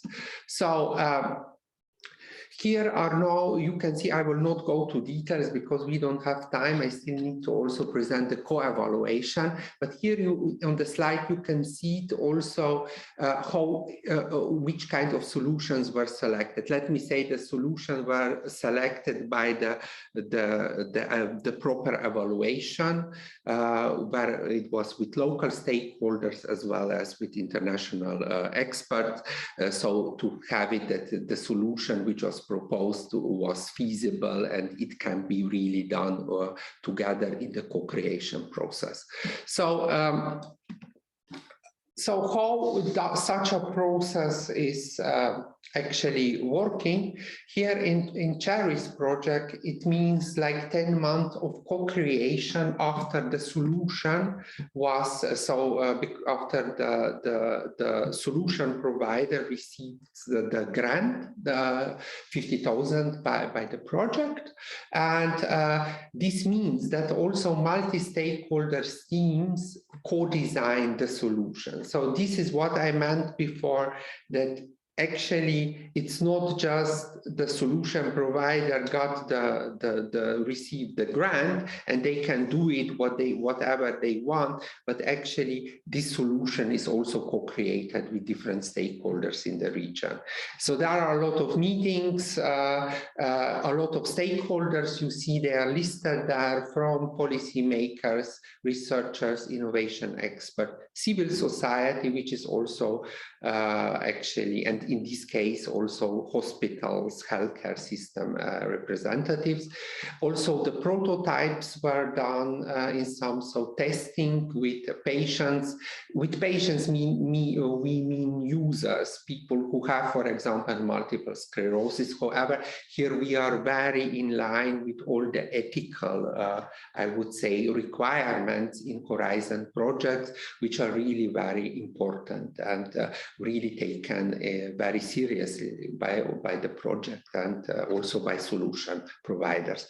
And what is also very important, somebody needs to monitor such a process. So here we have a special dedicated partner in this process who is monitoring, and also monitoring not only in this project, evaluating what is doing, but also monitoring the impact. This was the question before.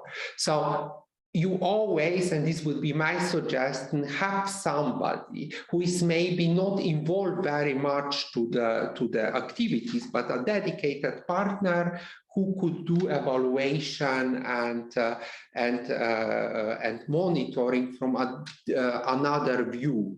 Because if this is done by some local partner, they are too much involved into the process, although they don't see everything. So I would suggest that this is really, really to also take into consideration when you are planning your project to have such a monitoring. So this is again the whole process. You will receive the slides with links. The whole methodology will be described. I would need to finish in 10 minutes, so I need to hurry a little bit. Actually, however, in this project, I would like to mention the most important output we are striving to, or result or impact, is also in institutional change. We have here as a local partners also hospitals. And they, with applying the RRI concept, the social innovative concept, they already started the process of institutional change. And so we connect, you see then the bigger picture. And this was the question before was, yes, these are already a short-term impact. So when we see the institutional change.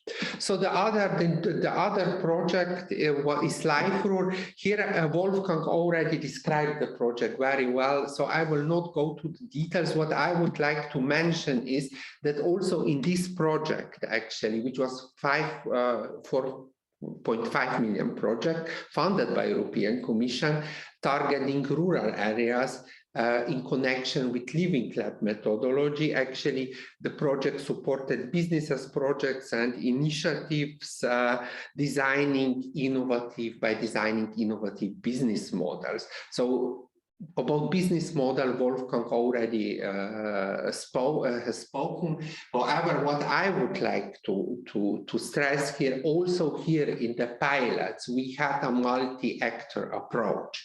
So different kind of stakeholders. For example, our pilot in Izmir in Turkey, which is a pilot run by the public agency there, and they had as a topic, actually, you can see it here, it's raising production and transition from traditional to modern business models. However, they are topic where I think biologically produced food, so from processing food to more healthy food. And they actually tested these models and adapted business models also for them, together again with farmers, with policymakers, with civil society, and as well as with entrepreneurs, and also with researchers from the local university. So you see, it's a very important part that you actually involve a lot of these partners, stakeholders to the multi-actor approach. And use multi-actor. So another thing, another project, ZSI's part is a COACT project. And COACT project is actually developing and testing open participatory methodologies for citizen social science to enable citizens and communities to co-shape the project activity. So how this is done, I will not go to the objectives, but I would like actually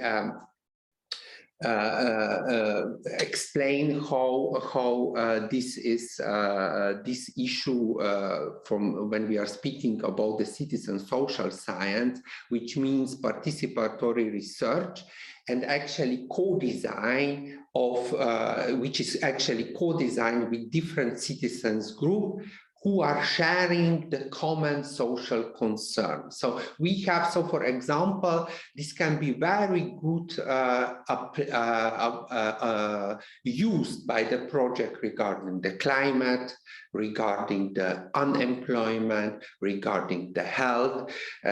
In a lot of projects, my colleague Wolfgang mentioned, and Odysseus in the beginning, where the social scientific part, social innovation part is present.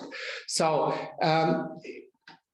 also here, when we are speaking about the participation in citizen science, so we have this traditional model where scientists, researchers actually write the project, design everything. Everything is done very strategically, and citizens are just as a data gatherer. So citizens are just sending, we are sending citizens surveys, and they are actually then replying a service and giving us back some answer. If we are speaking about the co-creation and participatory approaches, not only in citizen social science, as is in the slide, but also broader, then the citizens and actually also the civil society organizations, NGOs, also researchers, they are part of the whole design, of the whole process. And what's the most important is that we actually start with this very early. Here, that slide shows in this COACT project, which I am presenting, we have actually 4 kind of topics where this is experimented. We have 4 cases: mental health care, young employment, environmental justice, and gender equality. This is in that project. I will not go to details here, however, because we are lacking the time, but you can read it about this experimentation in very detail. What I would like to end is with actually with this COACT citizen social science research and innovation cycle, where we start with research and knowledge preparation, research co-design. This means, as I have mentioned, we need to involve everybody, and also choosing the methodological work together with citizens. So what suits them, because they know the problem, what suits them best. And also citizens in citizen science needs to be involved in also in shaping best methodologies and tools. Then we need to conduct the research. It needs to be open according to the RRI principles, research and innovation principles. And also the data received is analyzed collectively, and then the transformation, also the results into action, which are science-based, scientific-based results. So it needs to be done actually in that project. They decided to do everything in the co-creative way. So also the solutions after the research and analysis are co-shaped with all the stakeholders from different kind of pilots. So I would like to say that project is running very well. So here you have some co-evaluation steps, and this means that actually evaluation strategy needs to be designed, co-designed. Also the monitoring, as we have seen in Cherry's project, is done. And actually we have also, we need to also at the end assess the value of the outcomes and see what kind of lessons have been learned. So this is also very connected with impact, I would say, but I will not go to details because Wolfgang already mentioned the impact, so I will stop my presentation here. You will receive presentations as well as link when you can also select your tools, because these tools are published in each of the project mentioned. Sorry for the shorter presentation, but we are actually lacking of time. Thank you, Odysseas. Thank you, Goraz. On time, so yeah. Yes, yes. We have two questions. Yes. One is about the sustainability. If for sustainability, can we use something abstract such as sustainability of peace? No, I would say no. You need to be very, if you speak sustainability is very connected with impacts and exploitation.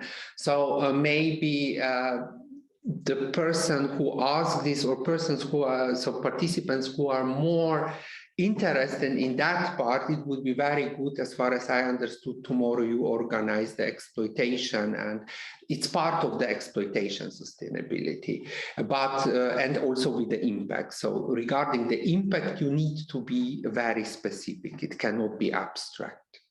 Yeah, yeah, I would agree, and I would add that that goes for every aspect of the proposal. You need to be as specific as possible. You cannot be just abstract, saying that you know, we are going to research that later on. When you're preparing the proposal, you need to be as explicit as possible in terms of the activities that you propose to implement. Final question. How do you find the people who share common societal concern? What are the means to choose a group to run the co-creation with? Yes. So, for example, we are parts of different networks as ZSI. For example, for energy, this is the ERI network in Europe. For health, we were with EBN, so for cherries. So we are part of networks. And there are a lot of partners, there's a lot of communications, and so we find partners. However, also the partners for these experimentations, especially, I think here it's more Matt, how to find just to, it's already, you already mark it as completed, but actually, yes, it is from our partners. So we choose partners, we actually, when there is a call published, we deconstruct the call and see what is needed, and then we actually identify such over the university, over the researchers, over the other partners, case studies, and also then stakeholders. We work a lot also with civil society organizations and NGOs in these cases and pilots. Thank you, Goraz. We have one final presentation.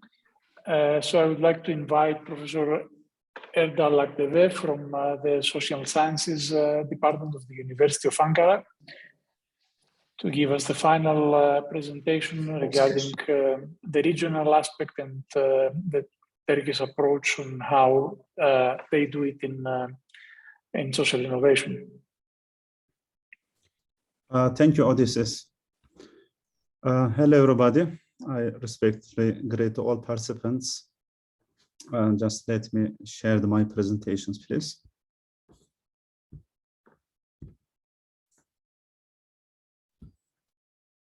Yeah, I'm from Social Science University of Ankara, the very young and also the first and only state university in focusing on in the field of the social science. Actually, the university based on the center of the Ankara, kind of the research university, as based on the STEM. This research-oriented university perspective actually give us a role of the actually first in the level of the regional development. So I think it was 2016 that we started to design as a resource center.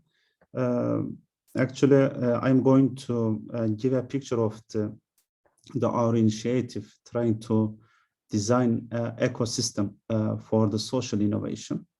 We, as the Social Science University of Ankara, the first state-owned university in Turkey, establishing a center, a research center focusing on the social innovation.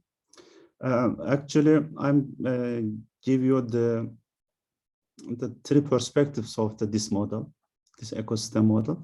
The first one is the resource center. The resource center. Second one is actually a technopolis.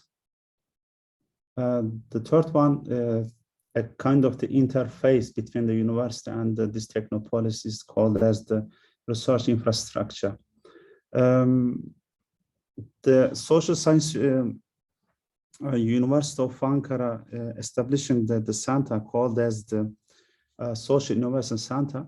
The vision of the center is about an initiative to increase the awareness of the social issues, actually through a new cooperation perspective, because the social entrepreneurship or the kind of the social innovations, the awareness studies and the training programs, the very new in Turkey as well as in the world.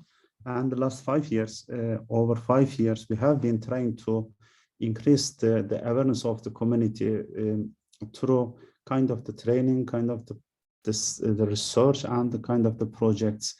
The center was founded for creating a common platform for actually conducting the multidisciplinary research, mainly focused on the social science. As the mentioned by the previous speakers, if you talk about the social entrepreneurships, of course, the social impact assessment or the social impact analysis actually a main activity of this initiative, because we, as it's called as the high impact of the investment, the social entrepreneurships, described as like that. And about 2 years ago, we also add another perspective to the name of the center. Now it's called as the Social Innovation and the Civil Society, the Research Center, because the NGO sector for us, the one of the main actors in the social innovation ecosystem, because we believe that the social innovation is kind of the tool or kind of the strategy for describing the community problems and developing the solutions to these problems, as well as to the state and the NGO sector is very important for us for the developing these cooperations, the platforms, for the capacity of the social innovations. And actually, in this center, we have been trying to kind of the complementary activities. What I mean by the complementary activities, of course, we are the university, and we are expected to conduct some research, and we are trying to base the focusing on the undergrad studies, and we have a very distinctive programs, the management graduate programs.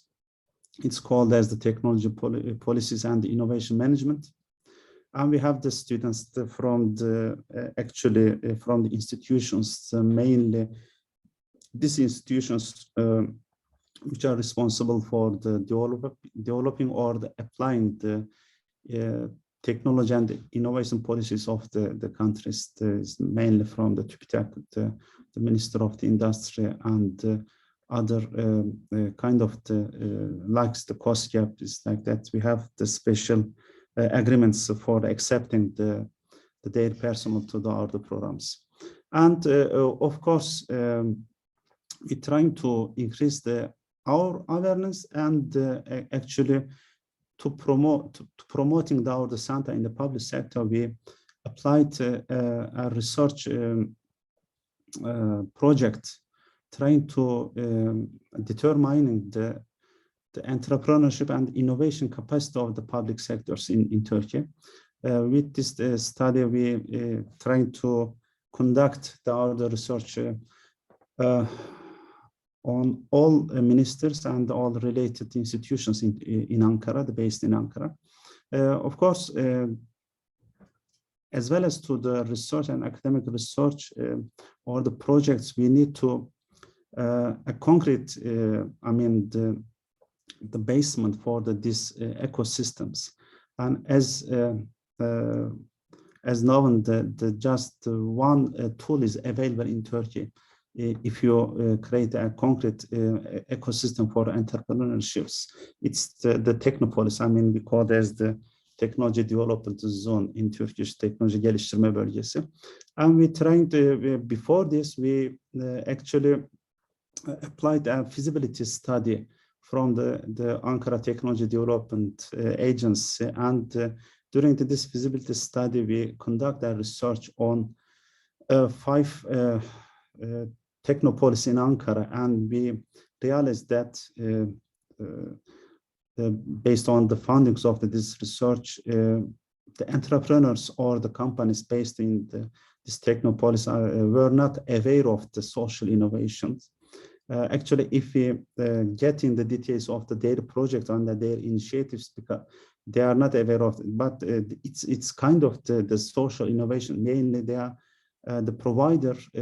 The solution provider or the technology providers of the public institutions, trying to develop the kind of the solutions for the social problems or to increasing the digitalization's capacity of the public institutions. And of course, the interdisciplinary social science research infrastructure, I'm going to give you the details. Actually, related to with our awareness activities or kind of the increasing the promotions of the center, we have several the training and seminar programs. This all applied until now. This is actually very useful for us. And the research and the projects, and I mentioned some of them because the feasibility studies and the kind of the research in the public sector. And so far we have the 2 projects completed, trying to determine the needs or the problems of the NGOs. And the last one, we developed a concept as the NGO sector vision paper. It's also accepted by the Minister of the Interior as the responsible for the NGO sector. This is the kind of the research and the projects, but actually we are always trying to get a concrete perspective for us. But very simply, our university does not have kind of the engineering or kind of the living research, the faculties. We are just focused on based on the social sciences. So as now, and all universities in Turkey establishing their research infrastructures through the funding from the central government. And 3 or 4 years ago, when we applied to the related institutions, they actually failed to understand us because of the missing of the engineering and kind of the natural sciences departments. But this year we achieved to get the funds from the central government, and we as a university are the first university to establishing a research infrastructure focusing on the social science. And formally we called this project as the interdisciplinary social science research infrastructure. And we have 3 social labs are going to be established for the coming year. One area will be an innovation technology. Second one is the digitalizations. And the third one is very important for the country because it's against the new one, the qualified immigration policies. And the impact lab, actually we have already it. And last year we established a lab focusing on the social impact analysis, and this project was funded by the Ankara Development Agency. Until now, we applied the impact analysis in the local governments, and now we are trying to extending this model to the NGO sector and also the higher education sector in Turkey. And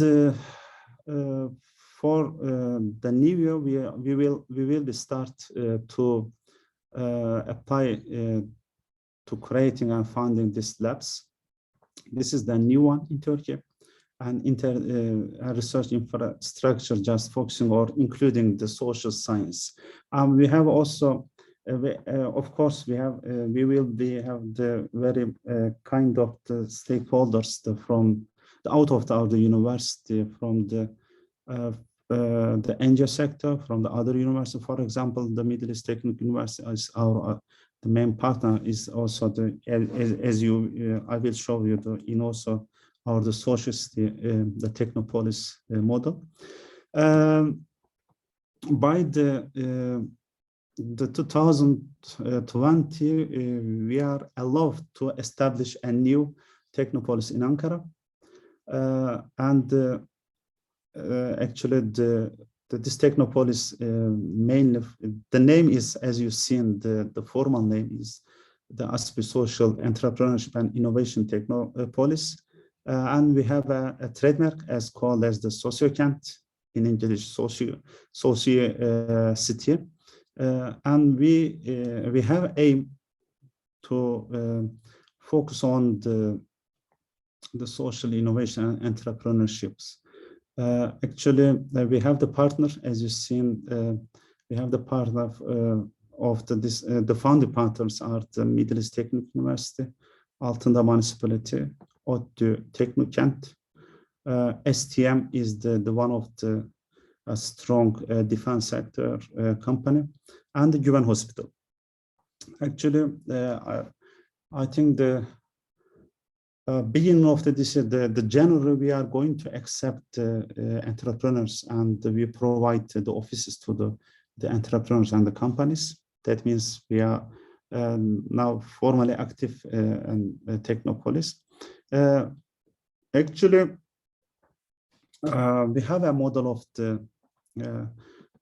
to realizing the Technopolis as because we have a center as the social innovation center, and we have an infrastructure, social science infrastructure, and the Technopolis means the complementary the pillars of this ecosystem. Now we are focusing on to design the infrastructure of the society of the society Technopolis, and the strong infrastructure for the potential entrepreneurs will be facilitating in the region.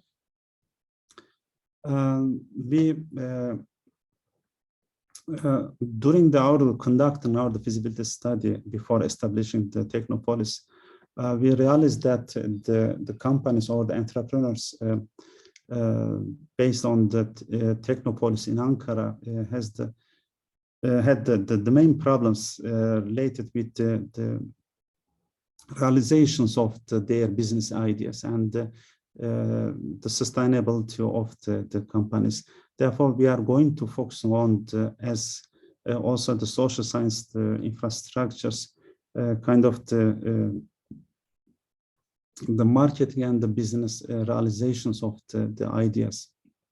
That means the companies or the entrepreneurs will be utilizing the research infrastructures at our universities. Otherwise, there is no any special, I mean, the conditions to be based in a technopolis or not. That's the main distinctive of the technopolis.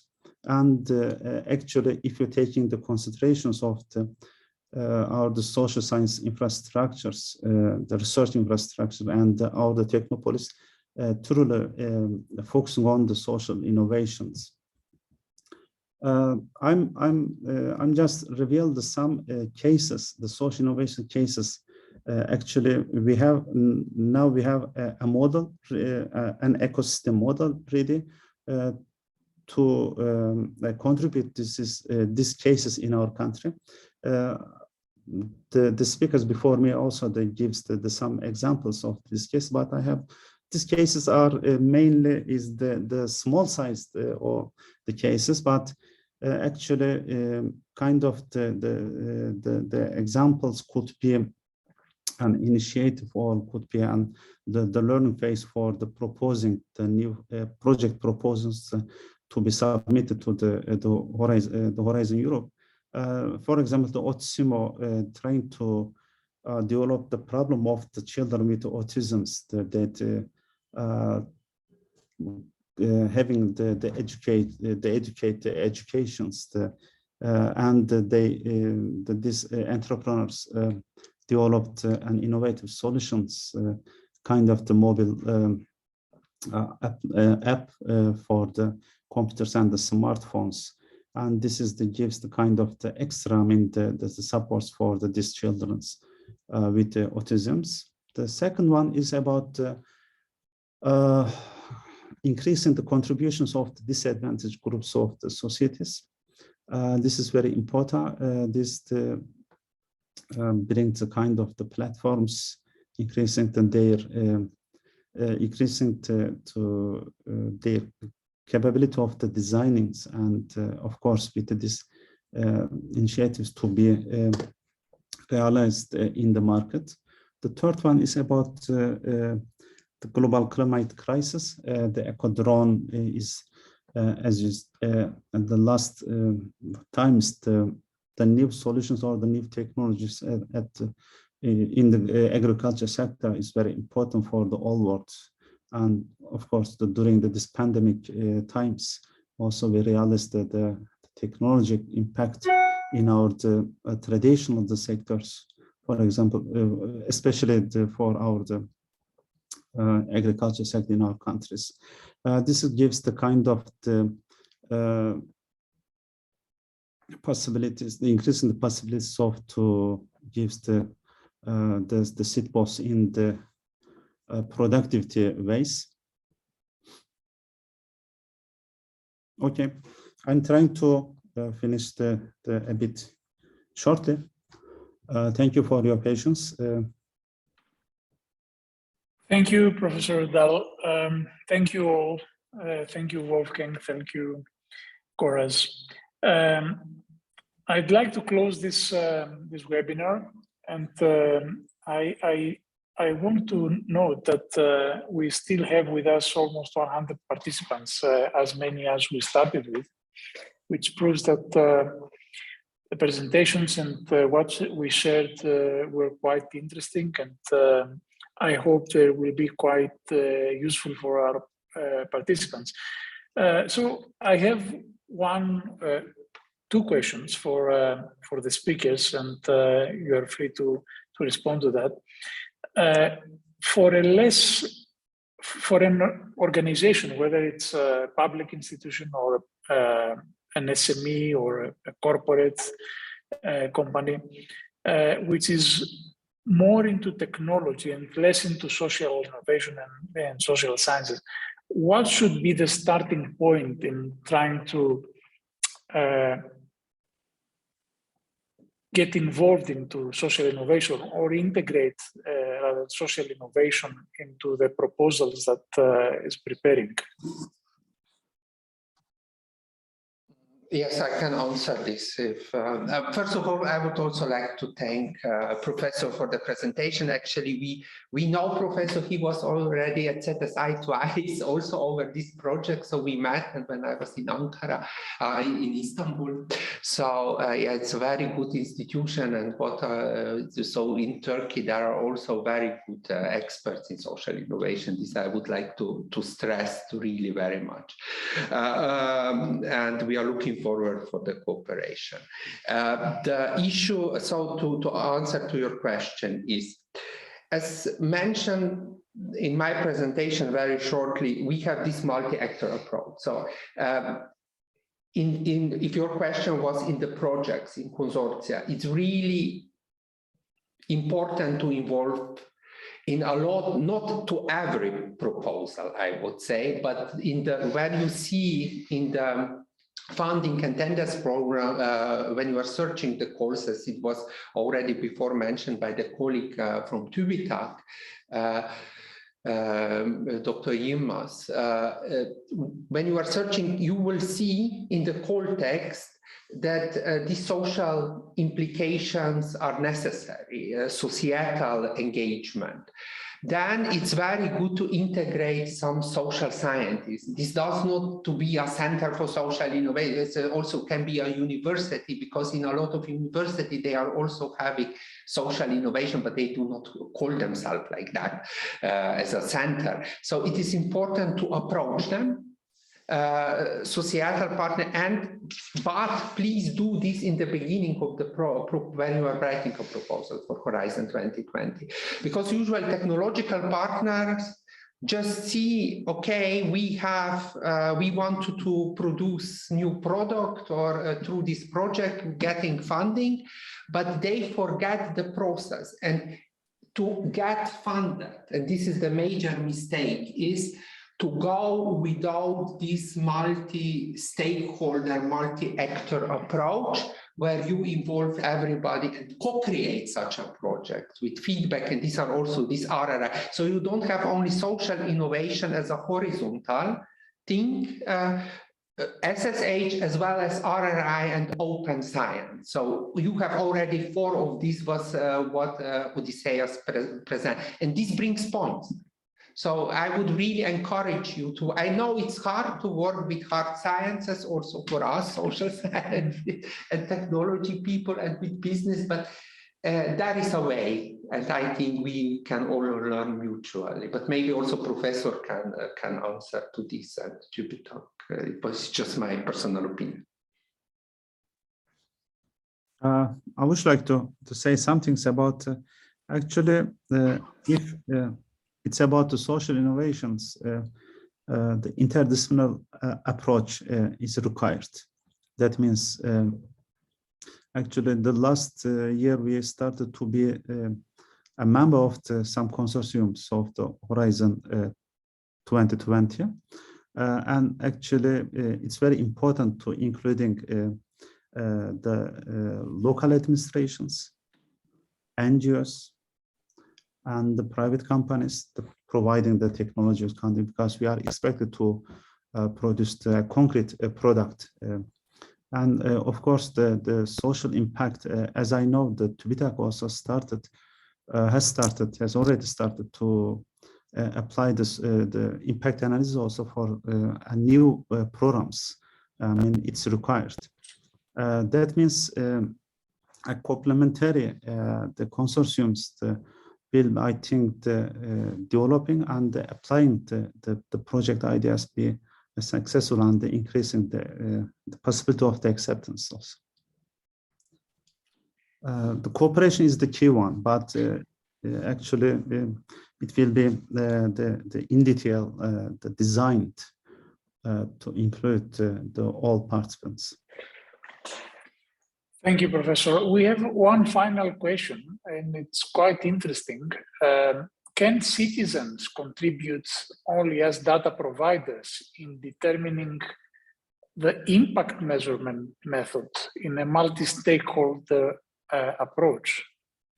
So can we use citizens as data providers? Definitely. This is one of the core concepts behind the citizen science approach, and one of the core concepts that the intention of co-evaluation wants to put forward. So with including citizens actually in our projects, we create an added value that is tremendous, and that creates impact that goes way beyond our specific thematic area in which we work, because it creates trust in research, it creates trust in science, it creates trust in institutions, and it generally helps to bring science and research closer to the people. And especially in times like today with pandemic and a lot of talk and also issues with so-called fake news and other things, this is very important that people and citizens get an idea of how research is done, how data is collected, how data is processed, and how scientific results are produced. So I think definitely citizens should be and are very important in the process of data gathering and also really included in the development of the core results of Horizon projects. Yes, indeed. Yes, Professor. Actually, if it is about the social innovations, actually what we mean by the data is about the big data. And collecting this big data is really problematic, the issues. Therefore, last year we submitted a proposal and we also passed the threshold grade, I think, but in an adding list we accepted. It was about the technology developments in the citizens, the routine lives. So that means through the kind of the large scale, the NGOs or the local governments, local managements, you are expected to collect the data from the individuals.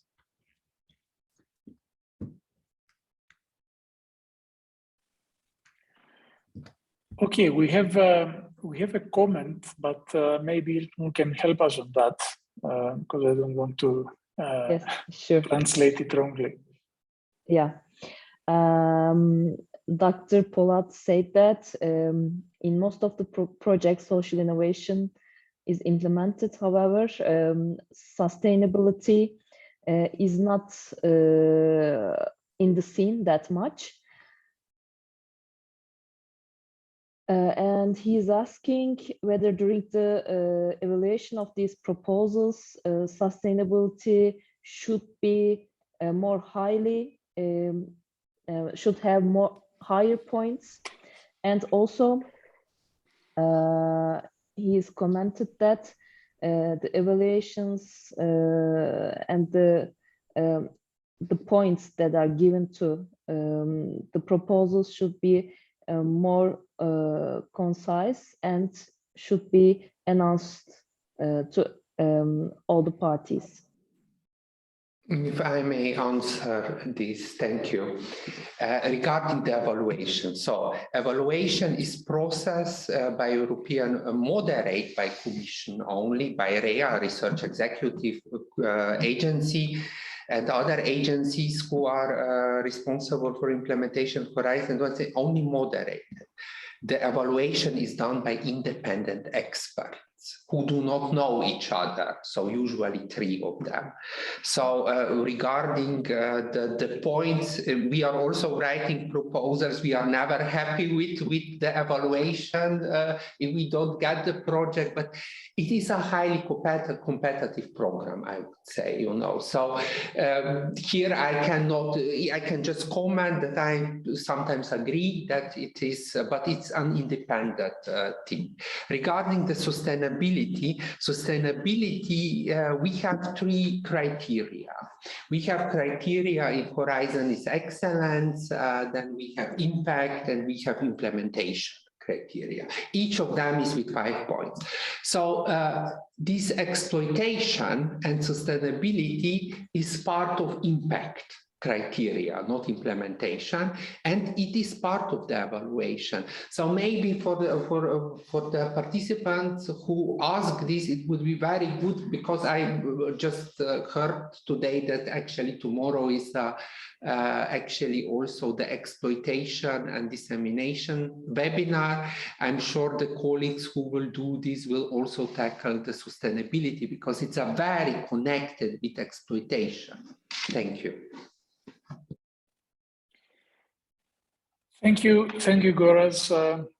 I believe we don't have any more questions, but of course we're always open to new questions. Feel free to send them through your emails, and we'll respond to them. I'd like to thank ZSI, Goraz, Wolfgang, and Professor Dahl and Milknur for participating in this event. I think that it was a very interesting event, and I hope that it will be quite useful for participants, and now they have a starting point at least, so they can consider how they can integrate social innovation in their proposals, and hopefully win a few proposals. So with that note, I'd like to thank you all. Thank you for participating. As always, we will upload all the training material in our help desk, I hope by tomorrow. And have a nice day, have a nice afternoon, have some rest. Thank you. Take care. All right. Thank you. Thank you all. Thank you. Goodbye. Thank you all. Goodbye.